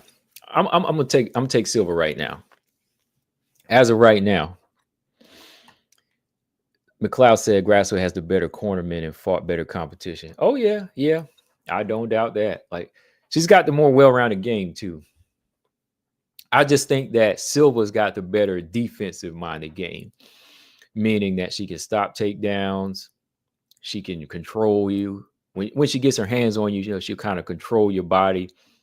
She'll move you around and toss you to the side and go back to what she wants to do. Kind of like Joanna. Joanna has great defensive techniques to go back to her offense that she prefers. Valentina has it. See, that's what makes Valentina different, like a complete fighter versus fighters like Joanna. Like, Joanna was a master at what she does, but in order to do that, you have to be able to deflect the other styles with takedown defense and physical strength. Valentina, she'll take you anywhere. Ground, stand up, whatever. Joanna wants stand up. And I think Natalia Silva, she wants stand up in this fight too. But in order to do that, she's have to make sure that, her range is on point. Even some of her movements as far as, just clinching and ragdolling her opponent, move them, wear them down, maybe even surprise takedown to get back up. Sometimes Silva does that in some of her past fight, where she'll take you down just to get you down so she can get back up and move. Oh yeah, Kareem O'Neal, man. You throw Kareem O'Neal on there, oh man, it's going down. Gabby said Kareem versus O'Neal. Coach said Jessica go away. Hey man, if she fight Rose, she will go away, maybe. Because maybe Rose can get her this time. Rose got her in the second fight, and maybe she can close this one out. But that's what I need. Robot just need to go live attendance for shoot. If Winona Valentina, I might be flying to Canada, man. I got my passport. I have a passport. I might be. Yeah, we just booked the whole division, man. What y'all waiting on, man? Like, we got the whole division right here. Booked. These are only fights that need to happen.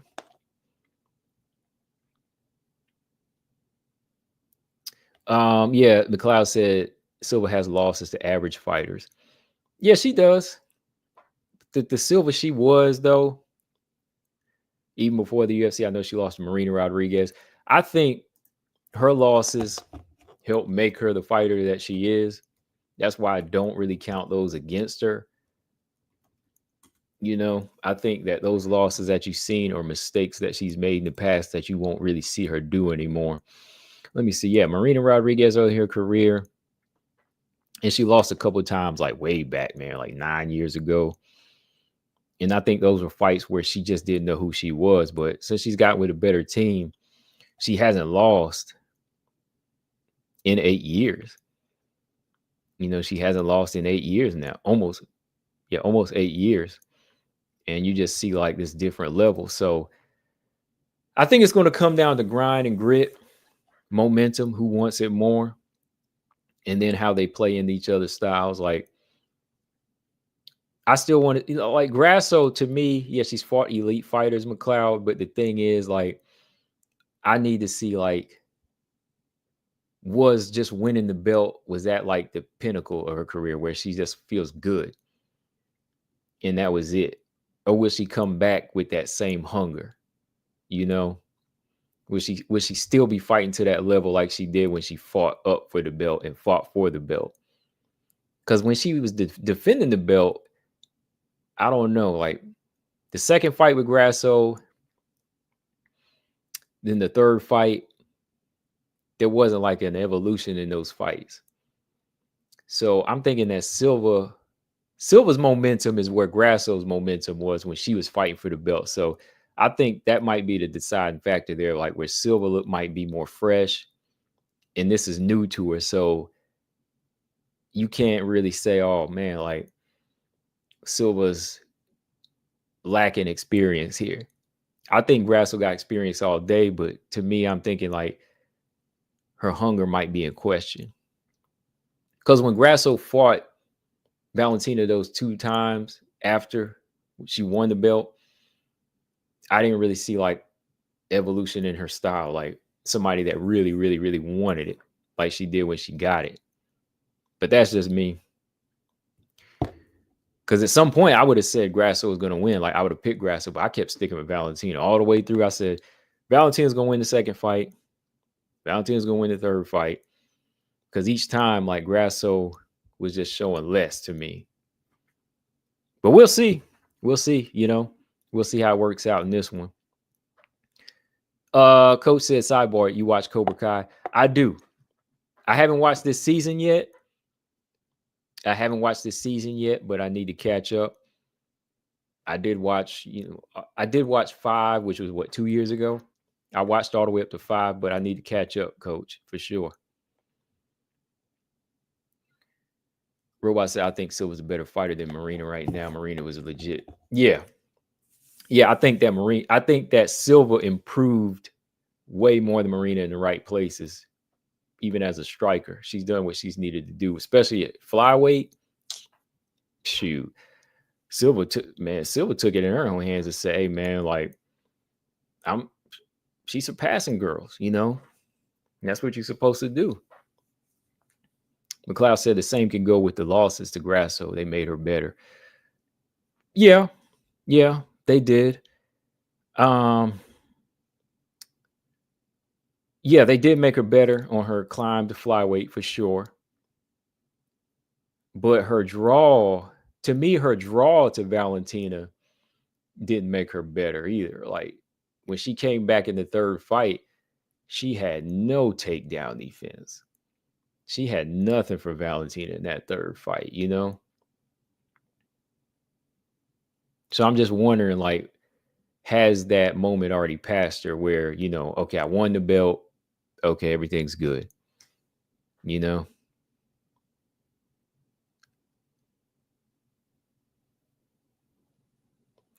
Oh, of course. It always comes down to fight night, but we talking, right? It always comes down to fight night, but that's what we talking about right now. We don't know yet, so we discuss it. And that's why I'm making my point right now is it comes down to whose momentum is higher. And to me, Silva's momentum is higher right now because Silva is probably in the hungry state where Grasso was, right? So we'll see. And that's just what it is. Like, I don't have the crystal ball in front of me, so we just talking. I don't have the crystal ball like some people do where they always say, oh, this person's going to win. And then when they lose, they are nowhere to be found. Hey, if I pick wrong, I'm right here. You know why? Because it's the fight game. It's the fight game.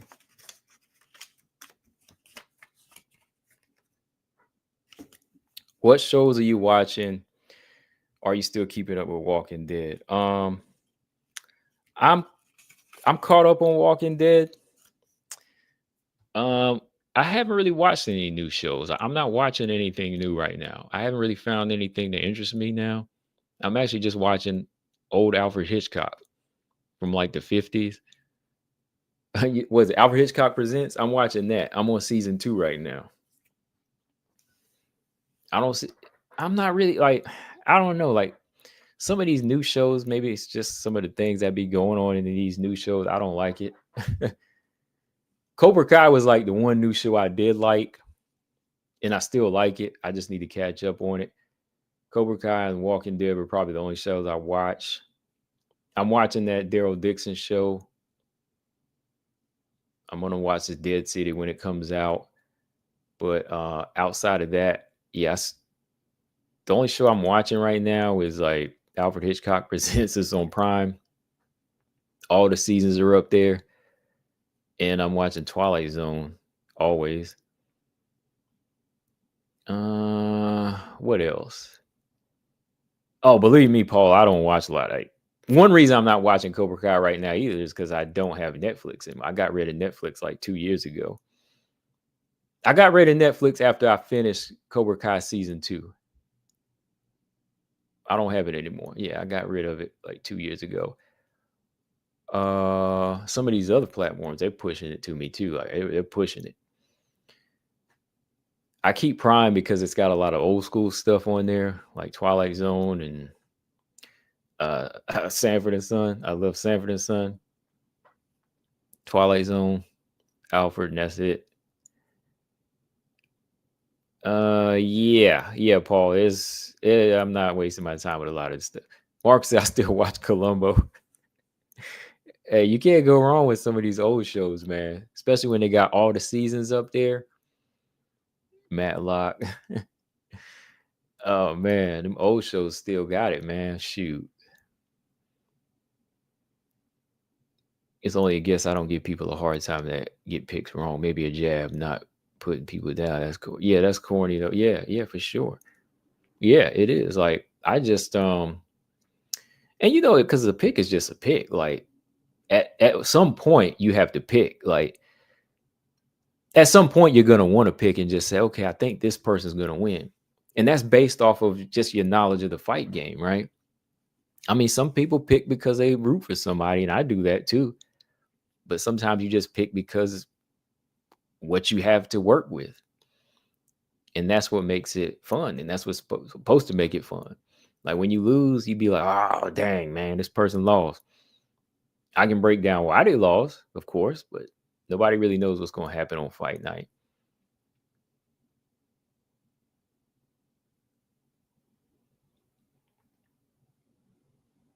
McLeod said, ain't that many good shows right now? No, there's not. To me, there's not really many good shows. There's not really that many good shows right now. I watched just, UFC Embedded. I don't know if some of y'all watched. There was a nice documentary. If you like Loma Labutni McLeod, there was a nice documentary with her on I'm sure it's on YouTube. It had her and some other fighters on there. So if you like her, that was a good documentary. I think Beck Rollins has a documentary out too about things she went on in her life too. The bare knuckle fighter.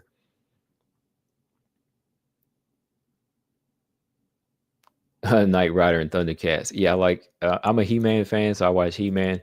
There's a Ninja Turtle channel that just shows Ninja Turtles 24 hours. I like that Beetlejuice cartoon comes on like once a week. So I'm just watching like a lot of old school stuff on my TV, whenever I stream stuff. That's about it.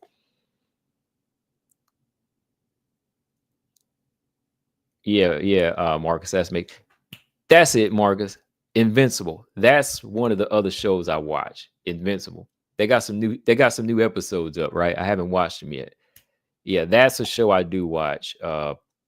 Robot. Invincible is a pretty good cartoon. Yeah, I was trying to think. I was like, there's one show I watch. Well, there are good. They just don't happen a lot. But there's a lot of good Korean shows I've been watching too. There was a show called All of Us Are Dead. It was like a zombie show. I watched that, but the seasons only happen like every 2 or 3 years. And then there was another show. What is it? The Squid Game show. See, I'm old. I don't like. Was a show called Squid Game. I was watching those shows. I heard they have a new season, but they were taking too long for me. That's one reason I got rid of Netflix. Because I was like, I'll watch it some other way, because they take too long. They take way too long. Gabby said thoughts on Dakota not being in the tournament. Oh yeah, that's a good. Let's talk about that a little bit here because I talked about everything else, and that was something I wanted to wrap up with. Yeah, Dakota's not in the tournament, and I want to say my thoughts on that is good for the other fighters. I'm not trying to be funny, but good for the other fighters because Dakota, going by her last performance, and how she showed me and everybody else now, like what level she's on. Good for them because, you know, Dakota done show that she's on another level. That'd be like her going back to, let's say Dakota came up in high school as a ninth grader and she aced all her exams and aced the placement test that showed that she needs to be in college. And then boom, they sent her off to be at a university. That'd be like her going back to ninth grade when she already showed that, no, she's far advanced for where she needs to be. So to me, that's a good thing. Dakota being in the tournament would make no sense, only if she wanted more money. But outside of that, it does nothing else for her. I hope that explains it, Gabby. I hope that gives you a good explanation. Like Dakota benefits off nothing. Maybe a release of steam if she wanted to go back in there because she would just beat everybody up again and get another 500,000. Because they cut it down. It's not $1 million. It's 500,000 now. So yeah, if she wants to do that, fine. But she's doing the smart thing by letting these other girls get a chance at that $500,000. Now it's more competitive. Without her now it's more competitive, right? Let me see. Dakota not part of 2025 PFL tournament. Full flyweight field announced. Dakota won't be aiming for a championship repeat in 2025. She might be a little frustrated too because they cut the money out and they don't really have competition for it. So she herself might be ready for the UFC as far as like her mindset. I know we all feel like she's ready now since how she destroyed Tyler, but her mind might be a little on the, you know, fatigue side where it's like, oh, we got to go.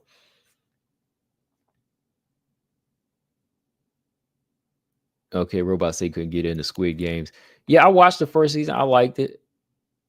McLeod said, old Van Damme movies. Oh, yeah, of course. All right, McLeod, favorite Van Damme movie for me, you know, is hands down Bloodsport and then Kickboxer.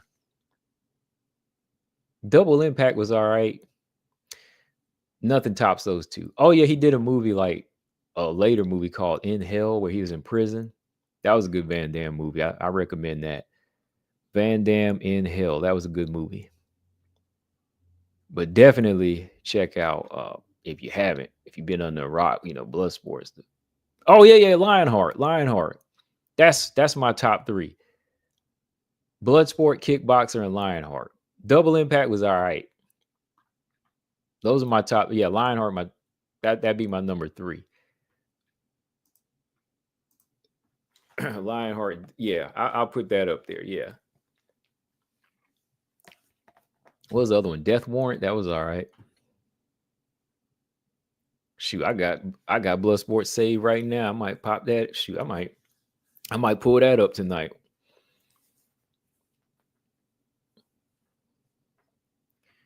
Yeah, McLeod said Dakota just loyal to the PFL. Pretty much.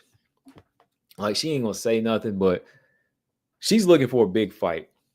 She might fight Paulina Winooski. We'll see. But here's the lineup if you don't know. Full flyweight field. Tyler Santos, Liz Carmouche, Conor Watanabe, Juliana Velasquez, Jenna Bishop, Alora Dana, Alara Yawani, and Diana Afzaragova. All right. That's your 8 fighters returning to the tournament. While, Dana and Afzaragova make their PFL debuts. Tuesday's announcements could set up several matches with Carmouche and Santos having met in the semifinal. Santos won by a unanimous decision. The other semifinal saw Bishop fall to Ditcheva. Yeah. April 11th is the first fight card. April 11th, 11:30 p.m. Eastern time. Oh, no, that's like a documentary, I think. Because that's a little late for a fight card. Okay, yeah. All right, well, okay. Paul said, did you say Samiko Inaba? No, she's not in it. Unfortunately, Samiko Inaba is not in this one. which I think is weird. You know, you got a lot of these Bellator fighters that aren't really there. Marcus said I need to check out a movie called Naked Weapon featuring Maggie Q. All right, Bloodsport is good. Oh, okay. McLeod said he likes Lionheart the best. Okay, yeah, Lionheart is good. Santos versus Dakota 2 probably will happen by the end of the year. I don't know. Santos gonna have to do something big to. Santos gonna have to dominate and stop some people to be even considered to me back in there. Ooh, Samiko versus Dakota. Oh no, please don't. I like Samiko, but ooh, that girl might get hurt in there, man.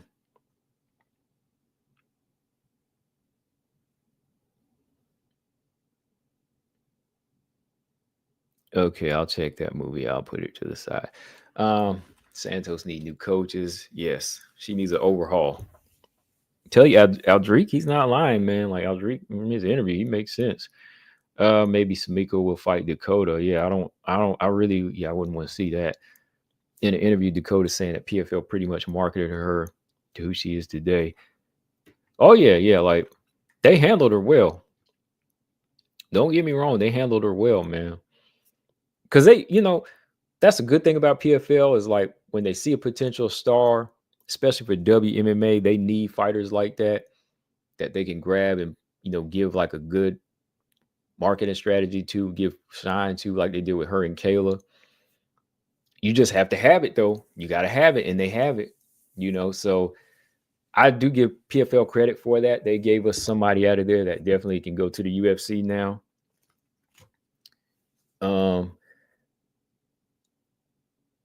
Oh, okay. Closer said Dakota versus Chanel in London. Ooh, man. With Chanel Dyer, she's coming off an injury. I think Chanel Dyer needs to fight a few more fights. I think Chanel is a couple, honestly. Now, I like Chanel Dyer. Like I said, I like her. I think she has potential. I just think she's a couple of levels behind Dakota. I mean, it's in the resume and it showed in the last fight. So I think it'd be wise for Chanel to catch up. Just catch up a couple of levels. Because they did come in there at different times. So I think that Dakota and Dyer could fight in London, but I think Winooski would make more sense. Winooski's the one that won the tournament. So I think Winooski got the stoppage over somebody that both her and Dakota stopped. Chanel couldn't stop the girl that they did. So I think the fight is between them right now. Only Winooski, yeah. Winooski's the only other name, yeah. And they do that over in England. I haven't seen Super Jail. Nope.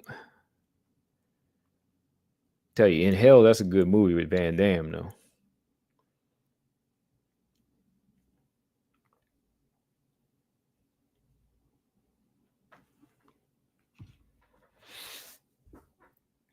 History movies.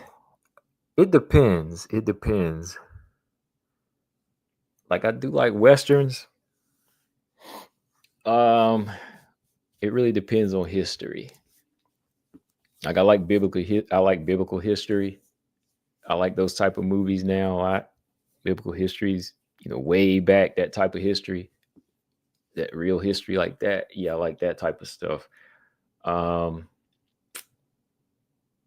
It depends. It really depends on what the category of history is. Like what are we looking at as far as what was being done, what turned the world into what it was, things like that.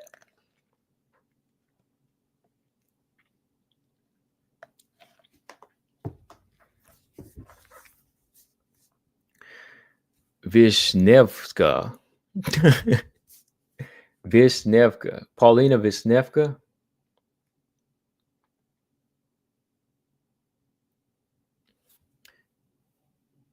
Are you talking about the same fighter, Zombie? Because the girl you spelled, that looks different. Are we talking about the same girl? The girl that knocks Skatsizi out? Or is there somebody else I don't know about here?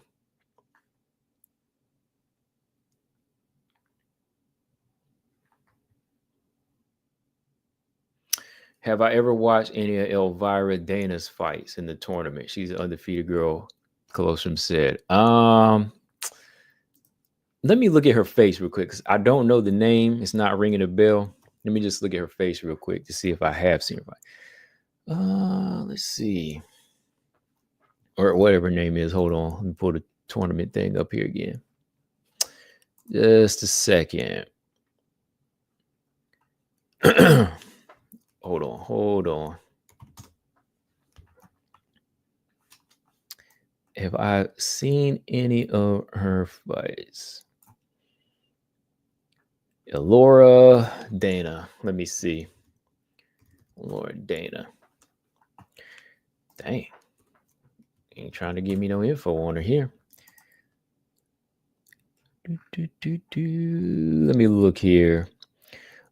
She came from Jungle Fight. I've seen some of Jungle Fight's fights, but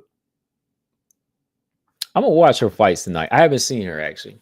Laura Dana. No, I haven't seen her fight any. I'm gonna see what she's working with though. I'm gonna see what she's working with. Okay. Universal Soldier. I'm gonna have to check. I watched that a long time ago. I'm gonna have to rewatch that one. Yeah, Universal Soldier. You know what I think of when I think of that? I always get that mix up. Cyborg. Cyborg was another good Van Damme movie I used to watch. I think the next three would be Double Impact, Cyborg, and like Death Warrant. Universal Soldier, I need to rewatch that again. But yeah, like Cyborg, I remember watching that once and I liked it. I liked it okay. Still ain't touch like Lionheart or something, but yeah. But yeah, man. Good show. I'm getting up off of here now. Just decided to stay on a little longer because I've been out, for the past week, about 5 days. There was a lot to talk about, but yeah, man, looks like things are starting to pick up for Flyweight. We got some good stuff going on here. Good fights. Nothing going on this weekend, but we still got some good action that's happening here. Oh man, Grasso and Silva though, man. I'm telling y'all, look, when Aaron and Macy get on, when that fight get announced, I'm gonna come up and acting a fool. And then when they finally announce Valentina Manon, I won't know how to act. Now, if they do Rose and Andrade 3 at some point, if they reschedule that, if they do that rubber match, oh man, it's on, man. It is gonna be on. Napoleon is a good movie. Okay. But yeah, man. Good to get back on here and chop it up with y'all. I'm gonna come back through. I might even come on here tomorrow, depending on if I get out of here, man. My weather's supposed to be pretty bad tomorrow. I might be getting like 5 or 6 inches of snow where I am. So if I'm feeling froggish, I'll probably still like I can drive in snow. Snow don't bother me, Snow doesn't bother me at all, but it's the ice. So we'll see. But if I get snowed in tomorrow, I'll probably be on. If I get snowed in Thursday, I might jump on. Who knows? But we'll see. Hit that like button and subscribe, y'all. Shout out. What's up, Six? He's back in the building. What's up? What's going on? Yeah, we just missed the whole show. You better catch it on the replay because hey, it was a good one. And yeah. Blank Man. Blank Man was funny. Marcus said, what is the name of that movie where this dude pretended to be a superhero running around hitting people in the head with a wrench? Was that Blank Man? Damon has some funny movies, man. Damon Wayans, I think he was my favorite Wayans. Like Damon has some funny stuff. People didn't like that movie Celtic Pride. Damon's funny. What was the other one? Great White Hope or Great White Hype? The Great White Hype was funny. Blank Man was funny. What was that other movie? Mo Money. His movie Mo Money was funny. He does some funny movies. I think Damon's probably the funniest out of all of them to me. Yeah, 6. Damon said Damon's the best Wayne brother. He is, man. Like, I love Mo Money, Celtic Pride, Bulletproof. I still didn't really watch all the Major Pain, but what I seen was funny. And then Blank Man. His shows, he's been the funniest. Like, I think I kind of outgrew Marlon and Sean show, Wayne's brothers. Like, it's still kind of funny, but he was like just funny on his own. He be killing me, man. Like he's handicapped. yeah. Damon. Yeah, he's definitely my funny. Like funny is like he aged well. He aged well as far as like his comedy. Oh man, don't many people make me tickle like him and Eddie Murphy though. Paul said I'm around Missouri, Illinois. We got about 3 so far. I don't know if that helps you. Okay. You got about 3 out your way. Okay. Yeah, that don't help me. I'm more in the southeast, but I'm getting like in my central area here. I'm probably going to get like 5 to 6. They were forecasting 8, which I think some areas might get 8 inches here. But from where it looks on my screen here, where it's light purple and pink, I might get like 5. But thing is, the next day is going to be bright and sunny. So I'm sure a lot's going to melt away. So we'll see. We shall see how it goes, man. But be safe, Paul. Be safe in that snow. If you decide to drive, I know I'm probably going to tomorrow. I say that now until I go out and look outside. But other than that, yeah, I'm getting up off here now, y'all. Done playing. Yeah, catching on replay 6. I'll be on here maybe tomorrow too. Sky Nicholas has a fight too, by the way. Okay, I'll tune into that. Yeah, Paul Mooney definitely is one of my top stand-up comedians. Paul Mooney, Dave, Red Fox, yeah, all of them. Hit that like and subscribe, y'all, and I'm out of here. Peace.